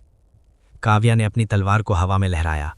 वायु तकनीक, निर्वात चीरा, वैक्यूम स्लैश। हवा में एक अदृश्य ब्लेड बनी। स्लैश। सामने से माया की चीख आई। भ्रम टूट गया। माया जमीन पर पड़ी थी। उसके सीने पर गहरा घाव था। वो खून नहीं बल्कि बैंगनी धुआं बहा रही थी। असंभव, माया ने कांपते हुए कहा। एक इंसान भ्रम को कैसे तोड़ सकता है? काव्या ने तलवार माया की गर्दन पर रखी। क्योंकि मेरे पास खोने के लिए अब कुछ नहीं है, और जिसे डर नहीं होता उसे भ्रम नहीं डरा सकते। काव्या ने वार किया और माया धुएं में विलीन हो गई। दोनों घुसपैठिए मारे जा चुके थे, लेकिन असली खतरा अभी बाकी था। ब्रिज पर विक्रम की नाक और कानों से खून बह रहा था। ब्रह्मांडीय ढाल यानी कॉस्मिक शील्ड अब टिमटिमा रही थी। बाहर से शून्य सम्राट का बेड़ा लगातार बमबारी कर रहा था। चेतावनी, मानसिक ऊर्जा स्तर 5%, ब्रेन डैमेज का खतरा। रुद्र ने चेतावनी दी। विक्रम, छोड़ दो इसे। काव्या, जो अभी अभी लौटी थी, ने विक्रम को पकड़ लिया। अगर तुम मरे तो हम वैसे भी हार जाएंगे। विक्रम ने काव्या की ओर देखा। उसकी दृष्टि धुंधली हो रही थी। अगर मैं ढाल छोड़ दूं तो पृथ्वी। तभी अंतरिक्ष में शून्य सम्राट के फ्लैगशिप से एक नई हरकत हुई। जहाज का मुंह खुला और एक विशाल बैंगनी तोप बाहर आई। ग्रह विनाशक तोप चार्ज हो रही है। सम्राट की आवाज विक्रम के दिमाग में गूंजी। बहुत खेल लिया असुर, अब मरने का समय है। एक विशाल बैंगनी बीम पृथ्वी की ओर आई। ये बीम इतनी शक्तिशाली थी कि ये ढाल को तोड़कर सीधे पृथ्वी के कोर को उड़ा सकती थी। विक्रम ने एक फैसला लिया। रुद्र, ढाल की सारी बची हुई ऊर्जा को जहाज के मुख्य इंजन में डालो। लेकिन सर, ढाल हट जाएगी। करो। विक्रम ने ढाल बंद कर दी। पृथ्वी अब असुरक्षित थी। लेकिन विक्रम ने उस ऊर्जा का इस्तेमाल बचाव के लिए नहीं, बल्कि हमले के लिए किया। उसने रुद्रयान को सीधा उस बैंगनी बीम के रास्ते में डाल दिया। सारे थ्रस्टर्स फुल पावर पर। हम उस बीम को चीरकर सम्राट के जहाज तक जाएंगे। रुद्रयान एक सुनहरे तीर की तरह बैंगनी बीम के बीच में घुस गया। जहाज का कवच पिघलने लगा। अलार्म बज रहे थे, लेकिन विक्रम ने अपनी असुर शक्ति से जहाज को जोड़े रखा। बूम! रुद्रयान बैंगनी बीम को काटता हुआ सीधे सम्राट के जहाज के डेक पर जा गिरा। एक जोरदार टक्कर हुई। दोनों जहाज़ों में कंपन हुआ। सम्राट का जहाज हिल गया। उसकी तोप फट गई। धूल और मलबे के बीच रुद्रयान का रैंप खुला। विक्रम बाहर निकला। वो बुरी तरह घायल था, लेकिन उसके हाथ में शून्य विच्छेदक तलवार थी। वो अब दुश्मन के घर में था। शून्य सम्राट के जहाज का डेक किसी मैदान जितना विशाल था। ये काली हड्डियों से बना था और यहाँ गुरुत्वाकर्षण बहुत भारी था। चारों तरफ लाखों शून्य सैनिक थे जिन्होंने विक्रम को घेर लिया, लेकिन किसी ने हमला नहीं किया। वे सब डरे हुए लग रहे थे। भीड़ के बीच से रास्ता बना और वो आया, शून्य सम्राट। वो 12 फीट लंबा था। उसका शरीर ठोस अंधेरे से बना था, जिस पर बैंगनी सितारों जैसा कवच था। उसके हाथ में एक लंबी काली तलवार साइथ थी। उसकी उपस्थिति इतनी भारी थी कि विक्रम को लगा जैसे उस पर पहाड़ रख दिया गया हो। तो तुम हो? सम्राट ने विक्रम को देखा। उसकी आवाज में कोई गुस्सा नहीं था, बस एक अजीब सी जिज्ञासा थी। वो छोटा सा असुर जिसने मेरी नींद खराब कर दी। विक्रम ने अपनी तलवार उठाई, हालांकि उसके हाथ कांप रहे थे। मैं वो हूं जो तुझे सुलाने आया हूं। सम्राट हंसा। उसने बस अपनी एक उंगली हिलाई। एक अदृश्य शक्ति ने विक्रम को हिट किया। विक्रम हवा में उड़ता हुआ 100 मीटर दूर जाकर गिरा। कमजोर, सम्राट ने कहा। तुम्हारे पास रुद्र की शक्ति है, 3 कोर हैं, फिर भी तुम मेरा स्पर्श तक नहीं झेल सकते। जानते हो क्यों? क्योंकि तुम अभी भी इंसान हो। तुम्हारे अंदर भावनाएं हैं, डर है, प्यार है। सम्राट धीरे धीरे विक्रम की ओर बढ़ा। शून्य का मतलब है कुछ नहीं, न दर्द, न खुशी, केवल अंत। विक्रम ने उठने की कोशिश की। उसका शरीर जवाब दे रहा था, क्या यही अंत है? तभी उसके कम्युनिकेटर पर काव्या की आवाज आई। विक्रम, तुम अकेले नहीं हो, नीचे देखो। विक्रम ने जहाज के किनारे से नीचे पृथ्वी की ओर देखा। पृथ्वी से हजारों छोटी छोटी रोशनियां ऊपर आ रही थीं। ये मिसाइलें नहीं थीं, ये जहाज थे। दुनिया भर के देशों ने अपने सारे गुप्त स्पेसशिप्स, जेट्स और प्रोटोटाइप्स लॉन्च कर दिए थे। जैकल के म्यूटेंट सेना, केंजी के निंजा फाइटर्स, अमेरिका के ड्रोन्स सब आ रहे थे। रेडियो पर एक साथ हजारों आवाजें गूंजी। हम तुम्हारे साथ हैं कमांडर, पृथ्वी नहीं झुकेगी। विक्रम के अंदर एक नई ऊर्जा जागी। ये असुर शक्ति नहीं थी, ये आशा की शक्ति थी। विक्रम खड़ा हुआ। उसके स्वर्ण कमल ने अपना रूप बदल लिया। वो अब सुनहरा नहीं, बल्कि इंद्रधनुषी चमक रहा था। सिस्टम, भावनात्मक ऊर्जा का पता चला। असुर रक्त, सीमा पार, नया रूप, अनंत योद्धा सक्रिय। विक्रम के कवच का रंग बदलकर शुद्ध सफेद हो गया। उसके पीछे ऊर्जा के 2 पंख निकल आए। उसने अपनी तलवार को सम्राट की ओर किया। तुम सही हो सम्राट, विक्रम ने कहा। मैं इंसान हूं और यही मेरी सबसे बड़ी ताकत है। विक्रम और शून्य सम्राट एक दूसरे की तरफ दौड़े। ब्रह्मांड का सबसे बड़ा द्वंद्व शुरू होने वाला था। 2 भगवान टकराए, विक्रम की सफ़ेद तलवार और सम्राट का काला दरांती साइथ। जैसे ही वे टकराए, अंतरिक्ष में एक शॉक वेव फैली जिसने आसपास के छोटे जहाज़ों को उड़ा दिया। बूम! ये लड़ाई भौतिक नहीं थी, ये आयामों की लड़ाई थी। सम्राट शून्य का इस्तेमाल करके विक्रम को अस्तित्व से मिटाने की कोशिश कर रहा था। विक्रम अनंत का इस्तेमाल करके खुद को बार बार बना रहा था। वे प्रकाश की गति से लड़ रहे थे। एक पल वे जहाज के डेक पर थे, अगले पल चांद पर और अगले पल सूरज के पास। मर जा! सम्राट ने अपनी पूरी शक्ति से वार किया। उसने एक ब्लैक होल बनाया और विक्रम पर फेंक दिया। विक्रम उस ब्लैक होल के अंदर घुस गया। क्या? सम्राट चौंक गया। ब्लैक होल के अंदर से विक्रम बाहर निकला, लेकिन अब वो अकेला नहीं था। उसके पीछे हजारों छाया क्लोन थे, लेकिन ये परछाइयां नहीं थीं। ये उसके पूर्वज थे, प्राचीन असुर। विक्रम ने अपनी तलवार में पूरी पृथ्वी की उम्मीद, अपने दोस्तों का प्यार और अपनी मां का आशीर्वाद डाल दिया। तकनीक ब्रह्मांडीय विच्छेद, कॉस्मिक सेवर। विक्रम ने एक वार किया। ये वार इतना सरल था, लेकिन इसमें इतना वजन था कि इसने समय को भी काट दिया। तलवार सम्राट के सीने के आर पार निकल गई। सम्राट रुक गया। उसने अपने सीने में बने छेद को देखा, जहां से सफ़ेद रोशनी निकल रही थी। तो ये है भावना, सम्राट ने धीमी आवाज में कहा। दर्द। सम्राट का शरीर दरकने लगा, उसका कवच टूट गया। एक ब्लाइंडिंग फ्लैश के साथ शून्य सम्राट का अस्तित्व फट गया। उसका विस्फोट इतना विशाल था कि इसने ब्लैक स्टार के पूरे बेड़े को नष्ट कर दिया। विक्रम ने अपनी ऊर्जा से एक बुलबुला बनाया और खुद को बचाया। जब रोशनी कम हुई तो अंतरिक्ष शांत था। दुश्मन जा चुका था। विक्रम अंतरिक्ष में तैर रहा था। वो अपनी सामान्य अवस्था में वापस आ गया था। वो बेहद थका हुआ था, लेकिन जिंदा था। उसके कम्युनिकेटर पर काव्या की रोती हुई आवाज आई।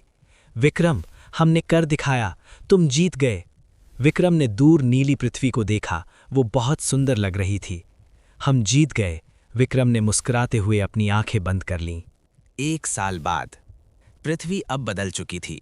शून्य तकनीक और रुद्रयान के ज्ञान से मानव सभ्यता ने 1000 साल की छलांग लगा ली थी।